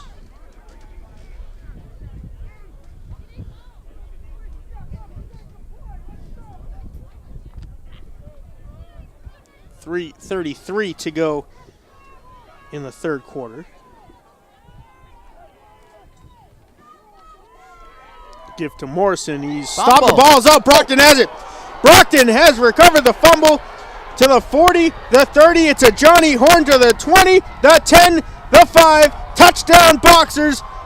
A first score of the game for Brockton, and it's a recovered fumble brought 65 yards the other way for a Brockton touchdown. I couldn't see who it was. Looks like he just kind of got his fist in there, just punched the ball free, just went right to the defensive back, and he was pretty much gone as soon as you got by that huddle of players there. Yeah, you'll see it right here on the replay. And that was Navon Reed who punched it. And like I said, the Boxers had to make something happen, and it was a big-time turnover that resulted in 6 points. Was even better. It's like gravy on the mashed potatoes. It was a turnover, but it was a touchdown that they turned over. Well, that kills a couple of storylines we've been watching. That kills the no explosive plays. Again, it's the jinx of the announcers that do it. Well, I heard somebody to our right say this game could end 3-0. It was Johnny Mack. Wow. And as number 25, Horn ran that to the end, running down the field, the coaches, all Brockton coaches, were jumping up and down. Ball is out on the extra point attempt still, and Bridgewater-Raynham is going to recover and brought down at the 34-yard line is number 21, Nico Carucci. Wow, that was pretty scary right there. Just to clarify things, if that Bridgewater player did pick the football up and was able to run, that would have counted as a touchdown, correct? 2 points. Yeah, two points. points. Okay. So we would have had the 2 points and the ball back. 6 to 5. Yeah, it would have been a free kick after that. 6-5, very common football score. Of course, we actually had that score in the New England Bowl, Bridgewater State and Salve, a 6-5 game. So the score stands at 6-3. Brockton on top, trying to steal just their second victory of the Cape Cod Cafe Cup Series. Brockton needed to play like that. I mean, Bridgewater-Raynham did moving the ball all over them. I mean, they had 30 yards within a few minutes there, and you punch that ball free, you get that scoop and score right there. Brockton takes the lead. I mean, that's something huge. If I'm Bridgewater-Raynham here, I'm sticking with my same players, though. You want to go right back to them. Make sure that you tell them that you have the confidence in them, and see if Bridgewater-Raynham can move the ball again and get down the field, potentially even tie the game or take the lead back. And the way Bridgewater's been running the football, this game is far from over. It's like you said, Brian, they can move the ball down the field. And all it takes is one missed tackle or something. And so Brockton has to be careful. They have to focus, stay in focus while they're out there playing defense. Concentrate, don't get overly excited. Miles, last week, sorry to cut you off, 36 carries for 285 yards. What happened between then and now? It's cold out there. Like Brian's been saying all game, that football is very hard and slick. Yes. So it's hard to handle. Everybody's cold. They're not comfortable. They're just trying to grind it out. So that's the big difference.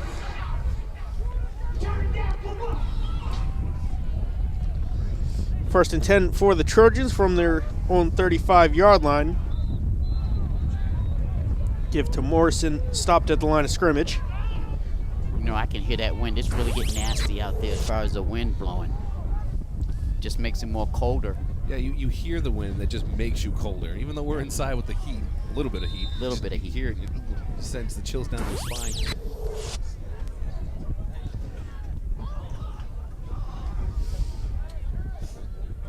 Well, that score that Brockton, the defense made, it really picks up the defense to go out there and just try to hold for, and that everybody's thinking now, let's hold it for, let's win this for Coach Armin Colombo.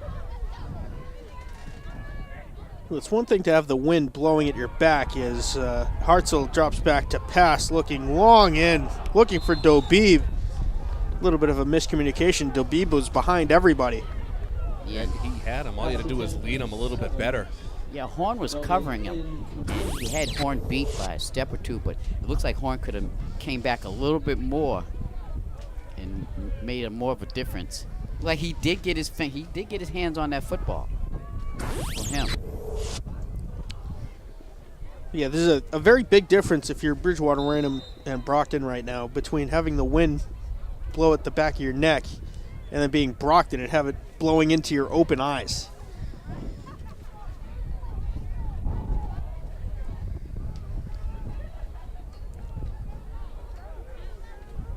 You almost feel bad for them, and then you realize it's maybe 25 degrees up here in the booth.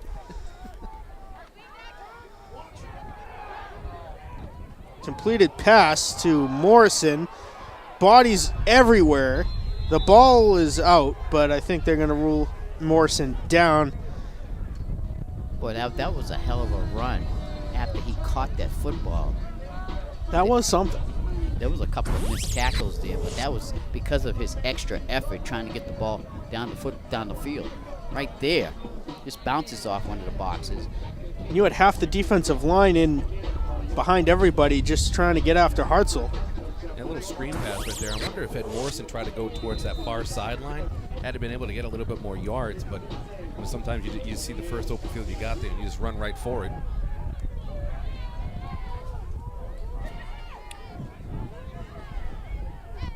High snap as BR attempts a punt.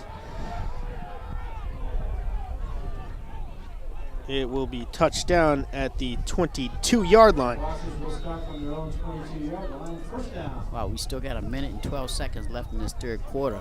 But you know, Boxers are thinking, Coach Colombo's thinking ball control. The offensive line really has to step up now and get a number of first downs to take some of this time off the clock going into the fourth quarter. Minute 12 left in the third quarter. 6-3 your score. Brockton on top after that Johnny Horn recovered fumble for a touchdown. Another key to this Boxer offensive drive, they cannot afford to fumble the football and give Bridgewater-Raynham great field position while they're in their own territory. Give to Watterson. He's hit immediately. Gain of about a yard.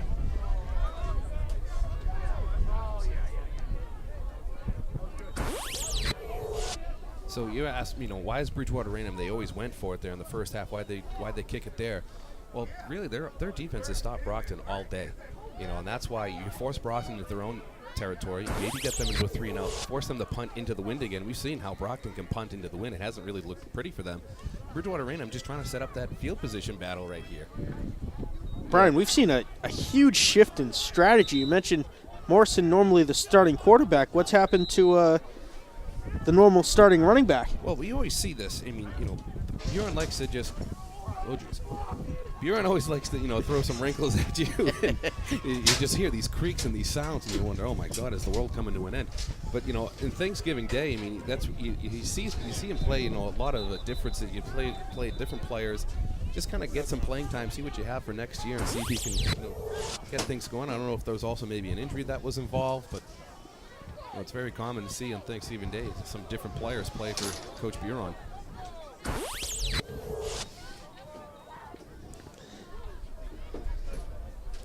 I think the biggest ones paying the price for the cold and the wind are the coaching staffs and the camera guys on top of the press box here.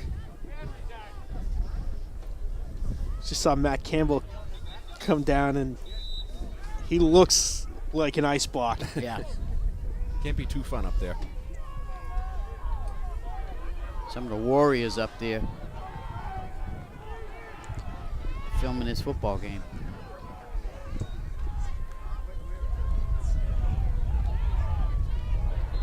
It's going to be close. I think he got it. I think that linesman has him just a couple of yards past, not yards, but a couple of inches past that first down marker. That was Denilson De Silva on the carry, his first of the day.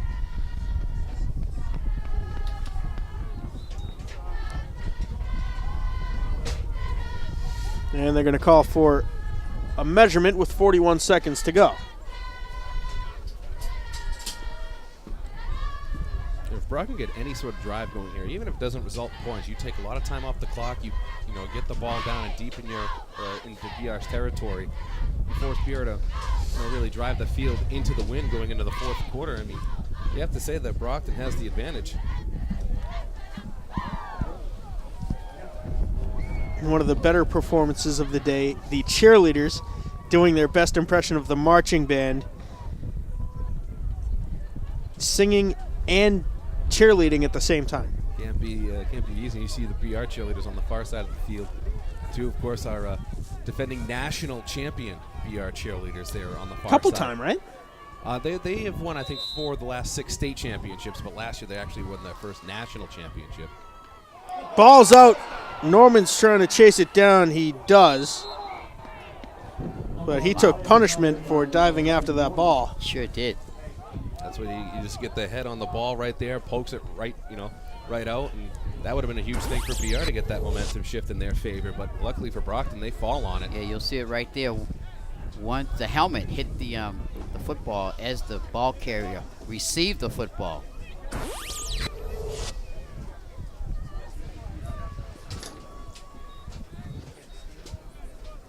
Scary moment for the Brockton coaching staff. And a turnover at that point is very costly. So we've reached the end of the third quarter. It is 6-3. The Boxers have taken their first lead of the game, scored their first points on that Johnny Horn recovered fumble for a touchdown. Brian, Brockton's going to get it going on the offensive side of the ball. Yeah, absolutely. Going into the fourth quarter here, Brockton now is going to be driving with the wind at their back. If you get any sort of offensive, game plan or strategy going here, take as much time as you possibly can off the clock. And that's what you clearly can say that the momentum is in favor of Brockton right now, especially after that scoop and score that they had towards the end of the third quarter. For Brockton, like I said, you don't have to necessarily get points out of this, but just drive the clock down, drive the ball down the field, take as much time off that clock as you possibly can. And you force BR to kind of do somewhat of a hurry-up offense going into the wind. So momentarily we're going to be joined by a football legend. Stay tuned. We'll let him get set up.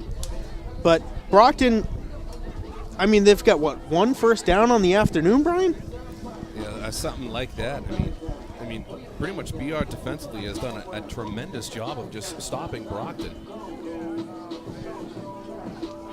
All right, we are now joined by a football legend. If you watch any Patriots coverage... Well, I wouldn't go that far, guys. I wouldn't go that far, but I do want to say Happy Thanksgiving to you. Happy Thanksgiving to you. It's Steve Burton, of course, of Patriots fifth quarter fame. Appreciate you having me on. And quite the game shaping up here. It's unbelievable. It's been a hard-fought defensive battle, but I take my hat off to the fans out here, to the kids out here, and, it's fun to watch Thanksgiving football here in Massachusetts. It's incredible. So the temperature is obviously a factor in this one. 16 degrees at this moment. Started off around 12 or 13 with a pretty nasty wind chill factor. We've been talking about what that can do as far as the air pressure in the ball and the strategy as far as passing versus running. Brockton had 36 carries for 285 yards last week. You'd think they'd stick with the run game and just try to wear down the defensive line of Bridgewater-Raynham. BR's defense has held strong against that strategy. Yeah, they have stepped it up, and I think the elements have definitely been a factor. And these guys, playing through this weather, it's a mental state of mind getting out here and playing through it. And both these teams, I take my hat off to both these guys because they have stepped up today. Trips to the far side for the Boxers. Navon Reed, the lone wide out to the near side. They give to Denoson Da Silva. He's got gain of a couple, maybe 4 or 5 yards. It is fourth and a very long field. Boxers have to get to the 42 for a first down. They stand at the 22, so it's 4th and 20. Now, Steve, I have to ask you this. We saw several teams or several games last night played their Thanksgiving Day game. Right. Do you feel as if they maybe should have played on Thanksgiving Day? Well, I have mixed emotions about that because you don't want anybody, football's football. You're going to come out here and play. Ooh. Takes a very good Brockton That bounce. punt was almost blocked. I was at Fenway last night where my high school played. Framingham played Natick at Fenway Park, and I had mixed emotions walking into Fenway watching these two teams teams play. But you know, it's tough to sit out here and when it's freezing cold. But I'm a cold guy too, so I don't mind it, even though I'm up here in the press box with you guys. See, I got some extra layers that can there you go. Keep me there you warm go. Up here. You know, I was the same way. I had mixed emotions. I said, you know, Thanksgiving Day is meant to be played on Thanksgiving. We saw Braintree and Milton. They were going to play last night, and then I think within 20 minutes, I mean, everyone had an uproar, so they moved it back here Thursday morning. I mean, I understand that you're trying to protect the players, but I don't mind if both teams agree. To me, as long as the fans can get out and watch and support, and you know, hopefully nobody gets hurt. Well, we saw that a couple of years ago when Fenway picked up the high school slate. 2 games the Wednesday night, 2 games on Thanksgiving. Right. So that's not out of the ordinary. I think you make kind of more of a spectacle of it as opposed to saying we're going to move the game from Thanksgiving Day to the Wednesday. But high school kids playing football at Fenway has got to be a heck of a feeling. You know, and it makes it easier for the TV stations to cover, to tell you the truth, because you don't have all the games on the same day. So now more teams are getting more exposure. Absolutely. You know, when I look at it from a TV side. I mean, I think it's amazing that they get the chance to play at Fenway Park. I mean, I think it was Zavarian last year. They played at Fenway Park and Gillette Stadium last year. Right. That's going to be awesome for the kids to be able to play, especially now the home of the World Series champions. Exactly. And seeing the eyes and the faces of these kids that came out last night to play, they were amazed by it. Just, you know, walking on the Fenway grass and getting out there and playing. And, you know, I look back in the early days when the Patriots first started, my dad played there. Patriots used to play. People may not know that. Our generation, that Patriots used to play at Fenway Park. Oh yeah, they played everywhere. Yeah, they played at Harvard. BU. Yeah, Harvard, BU. Anywhere they could. And traveling you walk into roadshow. Fenway, you wonder how in the world can they get a football field in Fenway Park? But sure enough, that's what happened. Quite the game. The game, Harvard-Yale, was at Fenway this year. That was at Fenway this year as well, right?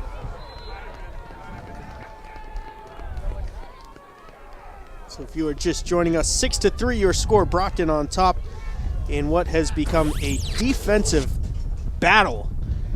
It really has. I'm really impressed with the kids out here, especially BR's quarterback, freshman quarterback Austin Hartzell, who's getting a chance to play here. And he's the son of Mark Hartzell, as many people know. And Mark's helped so many kids out in the quarterback position, including my son Austin.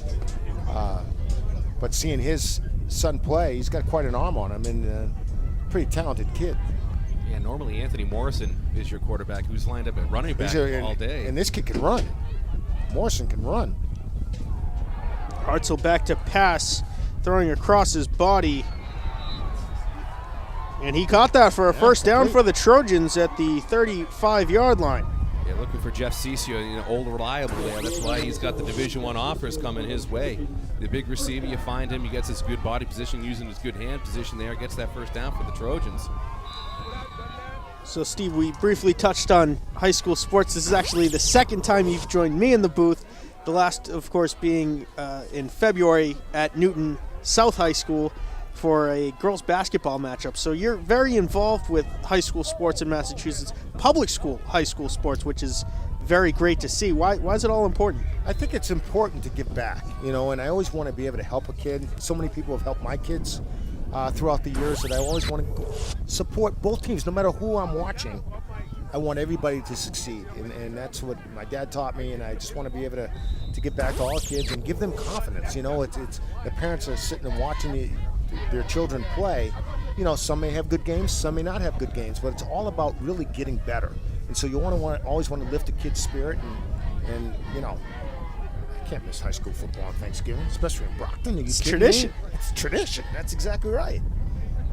Morrison has a gain of about 5. The press box is starting to fall apart. That one kind of shook the press box. I wasn't expecting that one. The latch to get up to the camera well up there is opening with the wind, shaking the whole press box.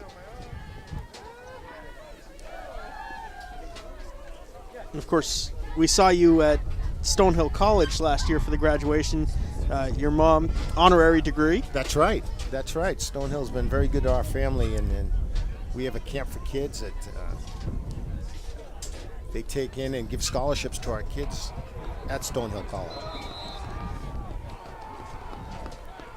So with the defense we've seen here today, we got to ask you, is there any reason to doubt the Patriots in the last couple weeks of the regular season? No. And I say that with my heart and my head, to tell you the truth. You got Bill Belichick, who's the best coach ever. Okay, so they make adjustments. They will figure out a way to get it done, in my opinion. And I was with the Patriots yesterday in their locker room talking to these guys, and they're fired up and ready to go. They know they have not clicked yet, and they plan to in the second half of the season, especially coming off this bye. We're going to have a false start against the Trojans here. So that'll back them up. Steve, going back to the Patriots, does it concern you that they really haven't clicked and we're getting into late November here? I mean, normally this is when they start to really get going, and this is where they start to pull away from the NFL, and they're really not quite doing that. No, they haven't. No, you're right about that. And I think that I was talking to a couple guys in the locker room yesterday. They know that, and it starts with practice, so they are trying to speed things up and get on the same page. I mean, you got different guys coming back, and hopefully Gronk will be, taken it to another level. Coming off this bye week, and they'll get it together. They always seem to. Well, I think we've seen really a crazy shift. If you remember, the Patriots started 1-2, and they rattled off 6 straight wins. Right, they rattled off. They've been close wins. Right, but win's a win. Win's a win. So in terms of click, the offense seemingly has clicked to get the big plays when you need them. It's really been the defense that has let the other team stay in the game. Mm-hmm. No question about it. BR just picked up another first down here. And now they're driving. Hartzell, another completion. First down on the 21-yard line. I formation, split receivers. Hartzell throwing and broken up. That was a Johnny Horn, who is responsible for the lone Boxer score on the day. It looks like they're trying to find Huron there on that far sideline. Good job just to knock the ball away. The ball's thrown up a little bit in the air, and I think the wind took it a little bit. I think he wanted to get there a little bit sooner. But you got to deal with the elements. Yeah, it's so windy down there. We got a short 3 minutes and 45 seconds left in regulation. Imagine this game goes back into overtime like they did a few years ago.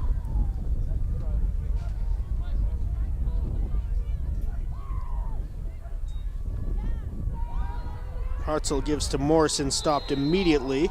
Might have even lost a yard. It'll be 3rd and 11.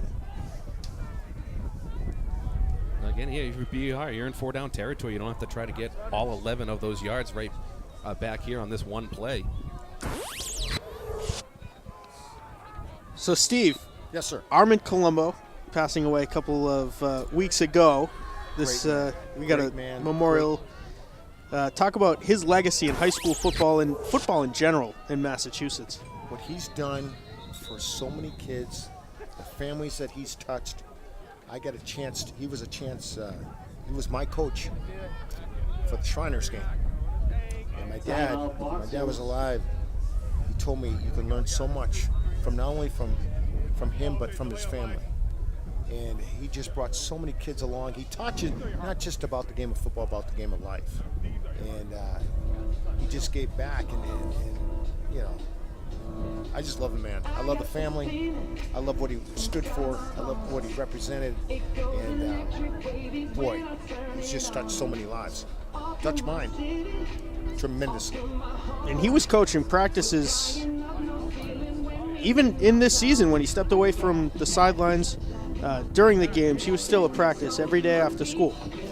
He was a guy that really taught me about being consistent. The reps, consistent, doing it over and over and over again. And as you do it over and over again, you get better. And he just taught so many kids that over the years. My dad used to have a saying, the same coaches win every year, the same coaches lose every year. And he was all about winning. winningest coach in Brockton High School history, responsible for just about every say. Here's a trick play. Morrison throwing back to Hartzell, the Philly special, and Hartzell's got a path to the end zone, diving in, touchdown Trojans. Now, we see that often this year with Bridgewater-Raynham, but Morrison was usually the quarterback under center throwing to Hartzell. But, you know, you see that play, the Philly special, it's so popular. I mean, colleges do it now. We're seeing in the high school game doing it. And of course, you have high school. I mean, everyone's an athlete. They can throw the ball. Everyone, even the offensive linemen, they say, yeah, give me the ball. I can throw it out there, too. That was a smart call by the Brockton, by the BR coaches. Oh, Lord, don't take us back to that game that happened in February. Let's not do that. I think that play has gained so much notoriety. No Everybody's trying it. The You're Titans pulled it off That's last right. week. That's right. The Colts, too.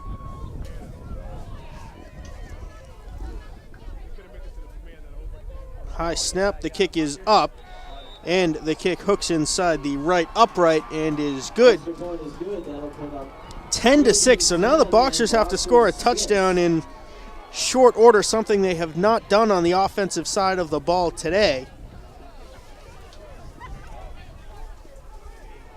And Brian, I mean, if you're the Boxers, what do you do in the next 45 seconds before Michael Norman gets back on the field to get the offense right? I mean, Brockton really hasn't been able to move the ball all day. I mean, you mentioned that they had nearly 300 yards rushing last week. They're going to have to start throwing the ball here eventually, and they've had some open chances to do it.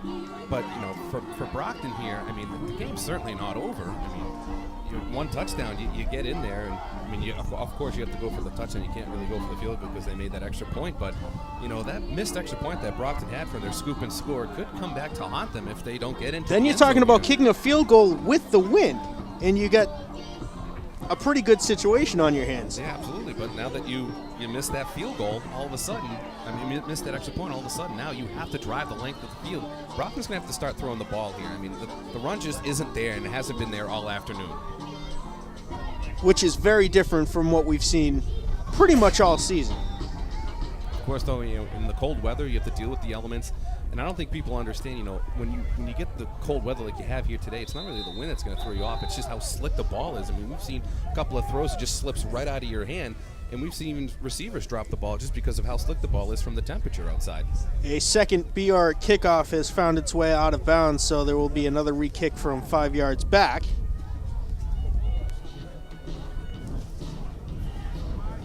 I don't disagree with the strategy by Peter Colombo here, having them re-kick into the wind. And on top of that, you have to have a Trojan hold the ball because the wind has picked up yet again. Yeah, you just try to do that squib kick down the middle of the field, let it bounce around and see if you can get anyone to catch it. I mean, there's a huge gap there between the 40-yard line and the 20-yard line where there's pretty much no one in there. So just kick this one on the middle of the field, just on the ground, squib it. They go high end over end and dropping dead at the 33-yard line, fielded cleanly.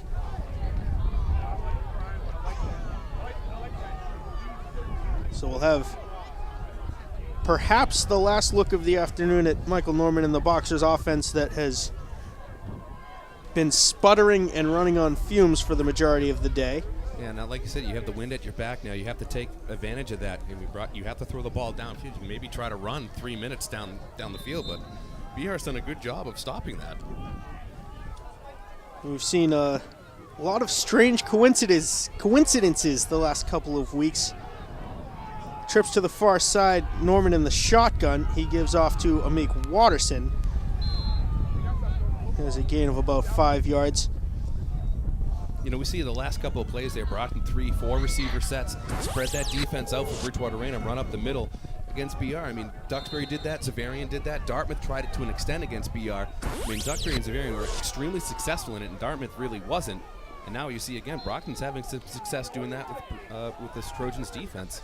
No huddle will bring up a first down for the Boxers. Amik Watterson gaining that one.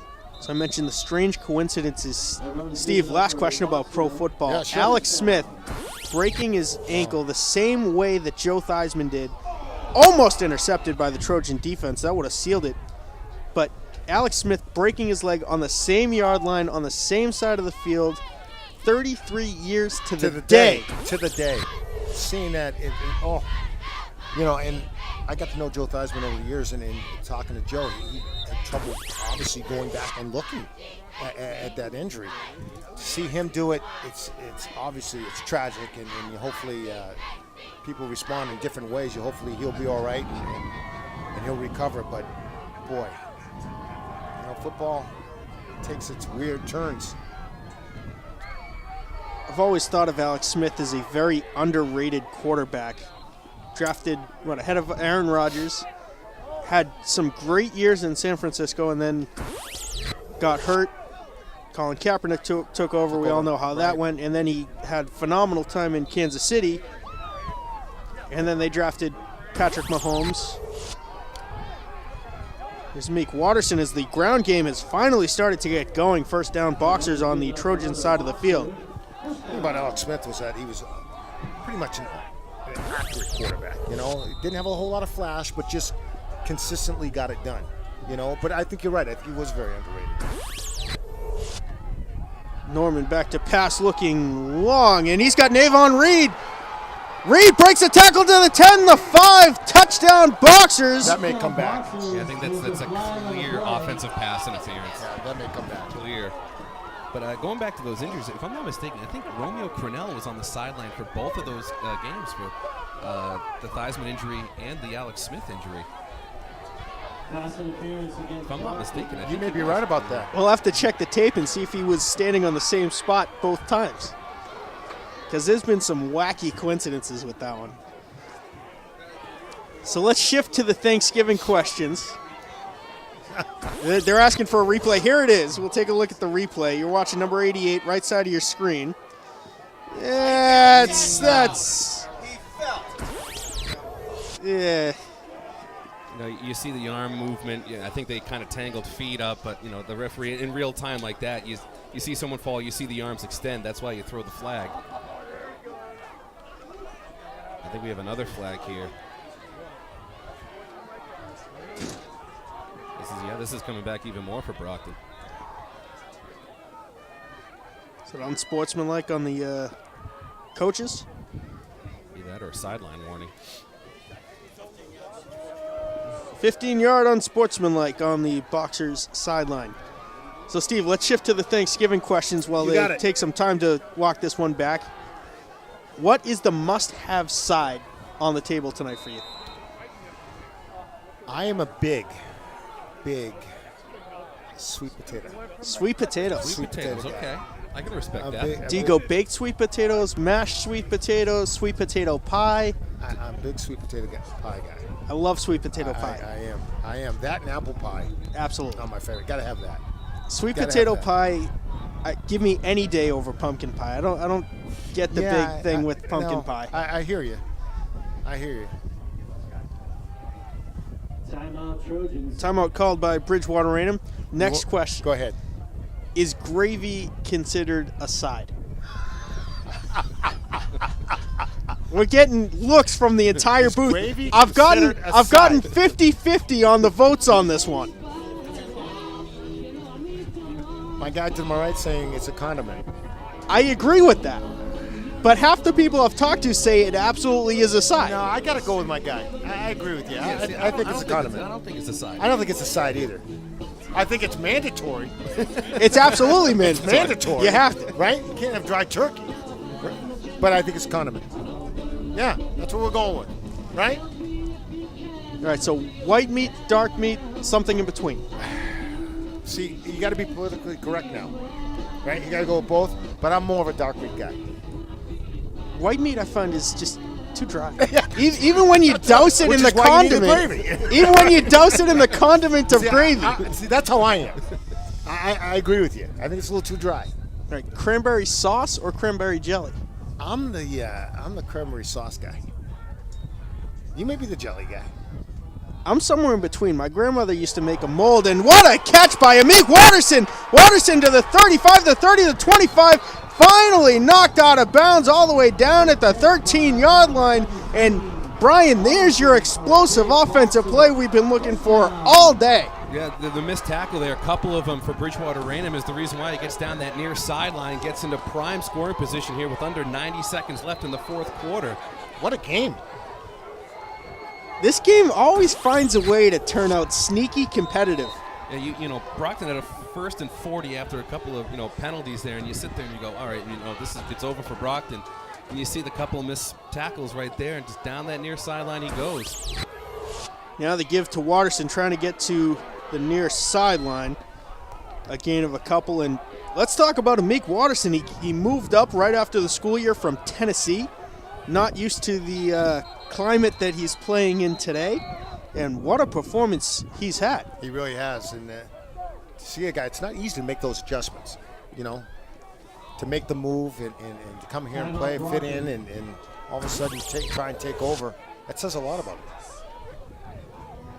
So it's second and about 8, all the way down on the 20-yard line for the Boxers after the huge gain for Amik Watterson.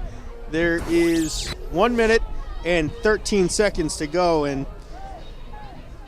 there's the missed tackles, and what a throw by Michael Norman into double coverage there. See, your safety is going for the interception right there. That's not the smart play. You just go for the tackle. High school, you see the opportunity to make that game-clinching interception.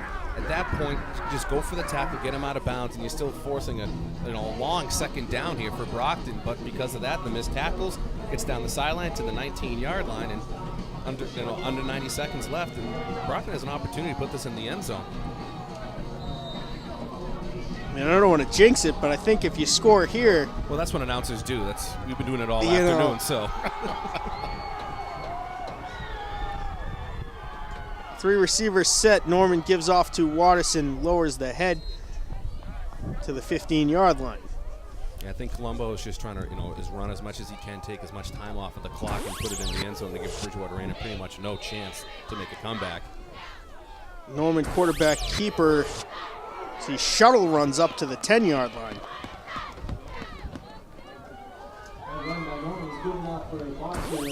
And that'll bring up a 1st and goal, if I'm not mistaken, from the 10.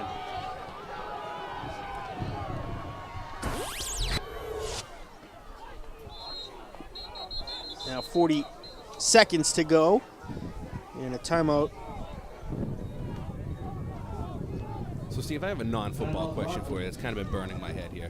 The Celtics last night lose to 4-14 Knicks team. I mean, are the Celtics in danger right now?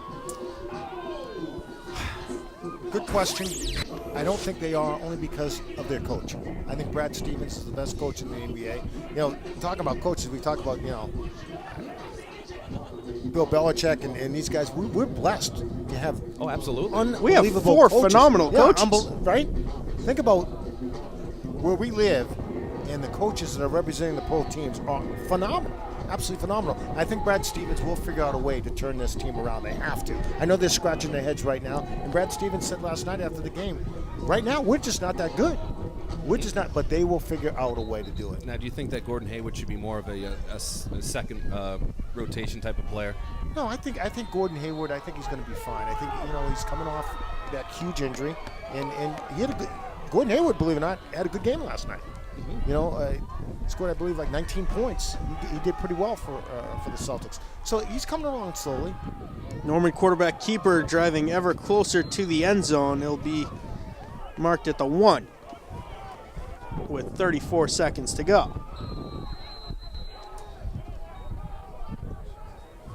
And another timeout taken on the field by the Boxers. So it's 10-6. I'm going to say goodbye to you guys. I just want to say happy Thanksgiving to you. Happy Thanksgiving, Steve. Thanks for joining us Don't again. eat too much. All right? Not possible. Okay. If you're just joining us, that was Steve Burton, host of Patriots Fifth Quarter, among many other shows on WBZ TV, and high school sports legend. It is 10-6, Trojans up, but the Boxers on the doorstep. Norman, quarterback keeper Watterson, pushes them from behind.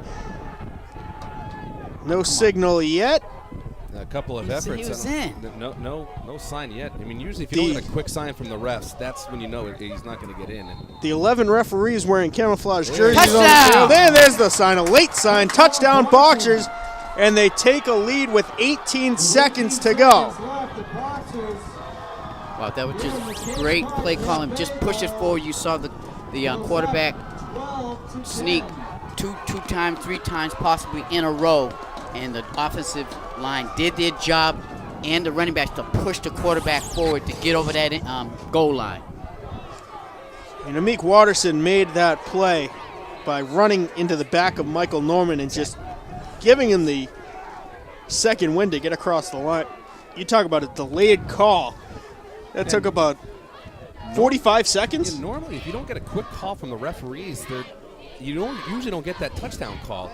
I mean, because, of course, when people hear the whistle, they give up. You put the ball over the goal line anyways, and that's where. Ball is snapped. The kick is up. How was that not? And the kick is good. I mean, that that went right between a couple of Trojans there. Well, I think that's one of those things where it's cold and you sit there and you go, well, if I put my hand out, I'm sure my fingers are going to get snapped off because they're frozen. Probably in slow motion, the football just gets through the uprights. But I tell you, the key play again was that great catch. The catch in double coverage by double Amik coverage, Watterson. and really, both defenders were going after the football. That's why he was able to break away. It wasn't like one of them was trying to tackle. They both were going after that football, as you saw in the replay a couple of times. That was just a great catch of the year I think for there was the a Boxers. play. What was it? Last year's play was the Saints and Vikings, wasn't it? The defensive back goes for just an awful tackle or the interception. The Stephon Diggs catch, He gets the touchdown 61-yarder. I mean, had the safety just gone for the tackle there, I mean, you don't know if Brockton gets down the field, but, after the catch and run.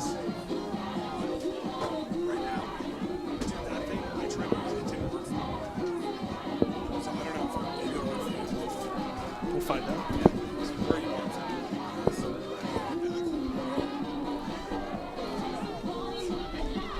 You can say the ghost of Armin Colombo has touched his football field this afternoon here on this Thanksgiving Day. First, that bad call when I mean, what a couple of performances by the Boxers in the wake of Armin Colombo's passing. 34 points in a win against Taunton, 42 against Barnstable the following week, and now we've got a defensive battle that the Boxers have finally taken and scored an offensive touchdown in, and a good return here for the Trojans all the way up to the 33-yard line. yeah, that was a tough call on Navon for the offensive pass interference. As we saw it on the replay, it looked like it could have went either way. It was very close. Should have got the home call, but we didn't. But Boxers did not. They got knocked down in the ring. Matt got back up and kept fighting like they normally do. And again, Coach Armin Colombo will be very proud of his team this afternoon. To not give up when it didn't look good. And while we're on the subject of Boxer legends, as the defense sets up 3-man rush, we've lost Armin Colombo this year. Vinny McCreen is not going to be in charge of the marching band next year, possibly retiring. Yeah, our hats off to him. The Just a great entire football experience here at Marciano Stadium is going to be completely different next year. Yes, it is. And I was a freshman when the band leader came on board. I was reading the paper. I didn't realize that was his first year up here at Brockton High School. The new Brockton High.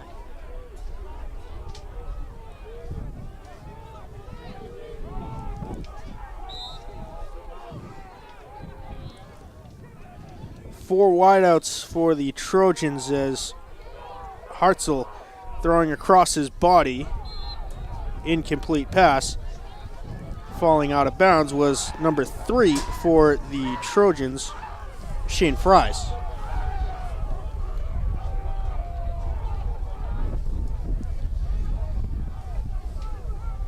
So we've just about seen it all here today. A defensive touchdown, an offensive touchdown. Just missing the safety. Just missing the safety. I just watching Coach Colombo walk down the sidelines, looked just like his dad walking. Same stature, a man that knows he's got a victory on Thanksgiving Day. And this is a sweet victory because, we were talking, Brian, Bridgewater basically has had the table here with Brockton on Thanksgiving Day. I think this is probably will be the only second win Brockton can pull out. Navon Reed is going to get to Hartzell here, and it's a sack at the 21-yard line as time expires, and the Boxers will get the victory and move to 2-7 in the Cape Cod Cafe Cup. Guys, what a crazy one here at Marciano Stadium today. What an awesome win. After losing arguably one of the greatest, not only high school football coaches in the state, maybe in this country. And then you come out, you destroy Taunton 34-3 after that. You come out, you play a Bridgewater-Raynham team you've only beaten once on Thanksgiving Day. And, it's essentially defense that sealed the victory there for Brockton, and a poor defensive play for Bridgewater-Raynham. But what a way to send out Armand. Miles, the Boxers now undefeated in games since Armand's passing. What does this mean to the coaching staff and Peter Colombo? Oh, it just means so much to the coaching staff. It means even much more to Peter Colombo as he honored his dad by getting a win. And he did it in a very exciting way of getting a win this afternoon this morning, and now we're in the afternoon here at Rocky Marciano Stadium. Just a great effort by the whole team not to give up when it didn't look good, and especially after that. Again, I have to say that pass interference call on Navon, and it was iffy, but they came back and got the pass and got back down there and punched it in for the score. So we're talking about the Tuxedos by Marion, most valuable player of the game for each team. I mean, for the Boxers, it's got to be a Meek Watterson. Yeah, Watterson, but I like Navon Reed because all game he was making, as you saw in that He's the last one that sack, forced the fumble that led to a Johnny Exactly. Horns recovered touchdown. Made the catch for the touchdown, but it was brought back, and then you saw the last play of the game. He just pushed his blocker out the way and bear hugged the quarterback to end the game in stylish fashion. Brian, player of the game for each side.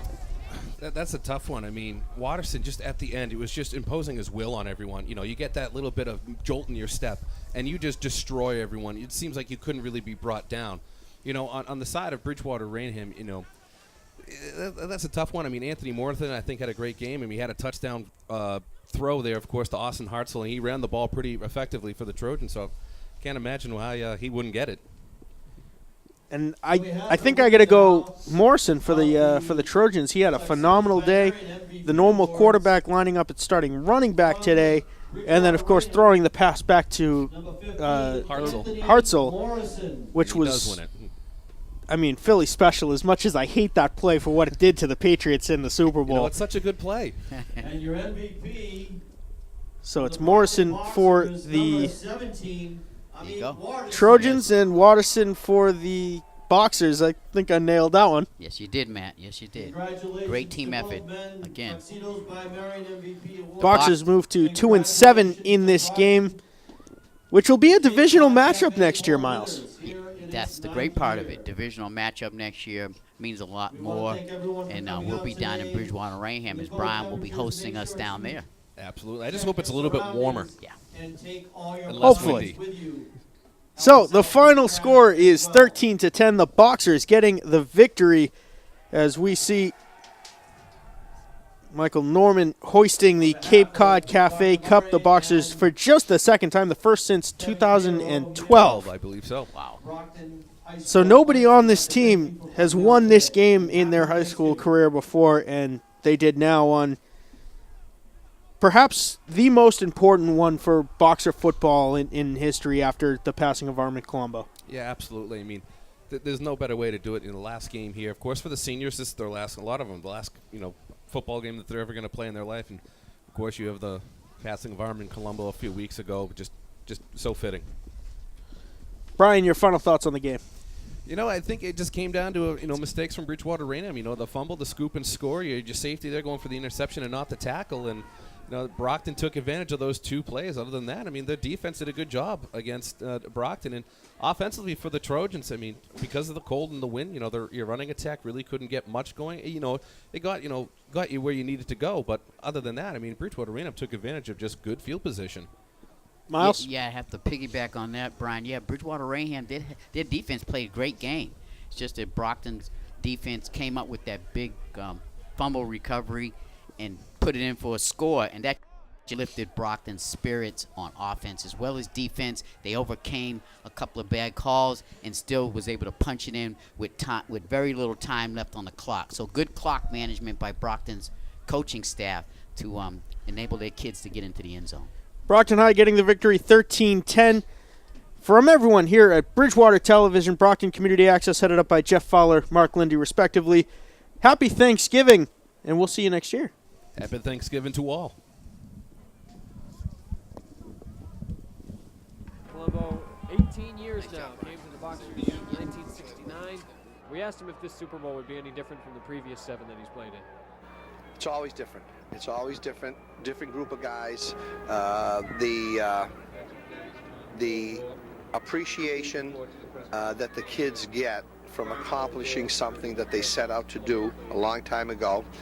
The looks in their faces and everything else about it is very special, very unique, and positively very, very special.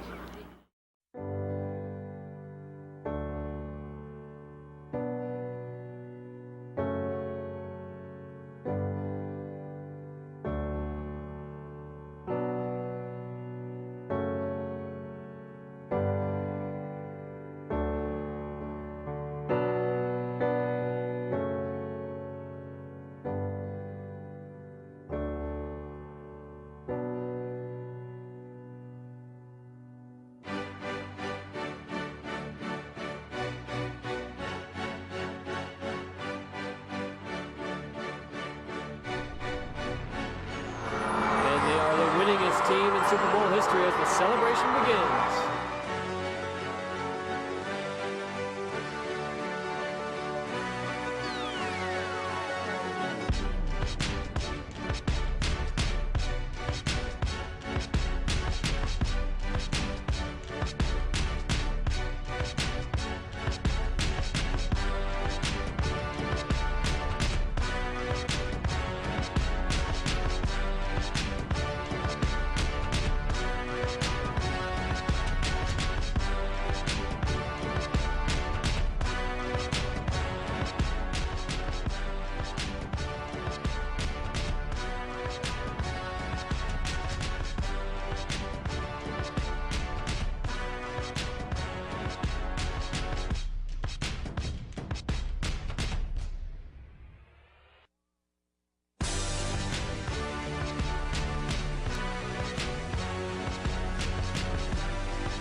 There it is, baby. Oh, they got him. The Boxers are back. Back where they belong. Armin Colombo wouldn't have it any other way either. He's just as concerned about good young people as he is about good young players, and that's been a trademark of Brockton teams.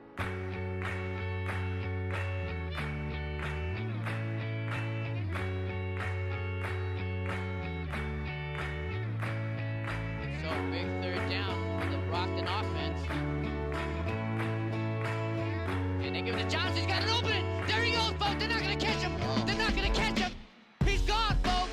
Electrifying run by Richard Johnson, the senior. Comes out of nowhere and just stuns Everett. It's a new ball game, folks. Ball game's over. I think Everett was a little confused. And Brockton High School is the new 2004 MIAA Division I champions.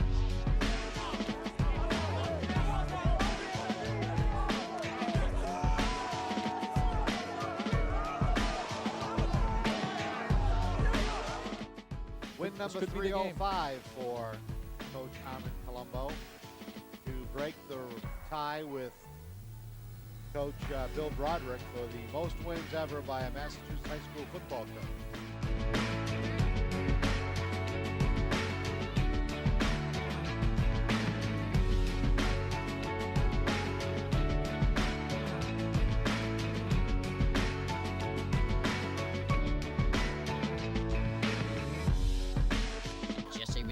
Quarterback and give it to Big Junior Penn. Junior goes to the outside, breaks a tackle. Folks, he's going to go in for a touchdown. Junior Penn with the 14-yard carry into the end zone.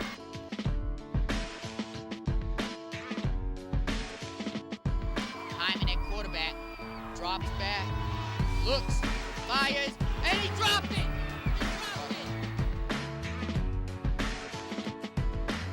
Final snap of the 2005 season, your Brockton Boxers are the Super Bowl Division I champions of 2005.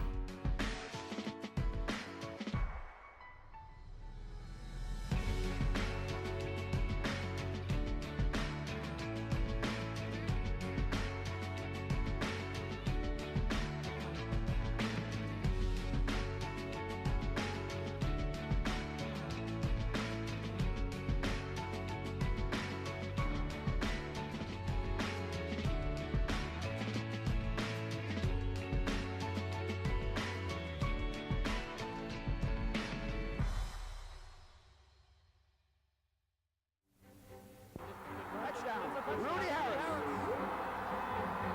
Literally vaulted into the end zone in the arms of a Woburn player, 6-0 Brockton, with 4:38 remaining in the first half of the football game here at Sullivan Stadium. Brockton 6, Woburn. First and 10 from the 15. Campbell following the block of Harris. Tries to break outside. He does. He's to the 10. He's got some room. He may be in. Touchdown. That says it all, I think. Very nice. Zuritzkis gives off to Harris. Showing some speed. Showing some end zone. Oh, he's got one guy. There's never a best team or a worst team as far as undefeated teams are concerned. They're all great, and this team ranks with the all-time Brockton High School regular season undefeated teams.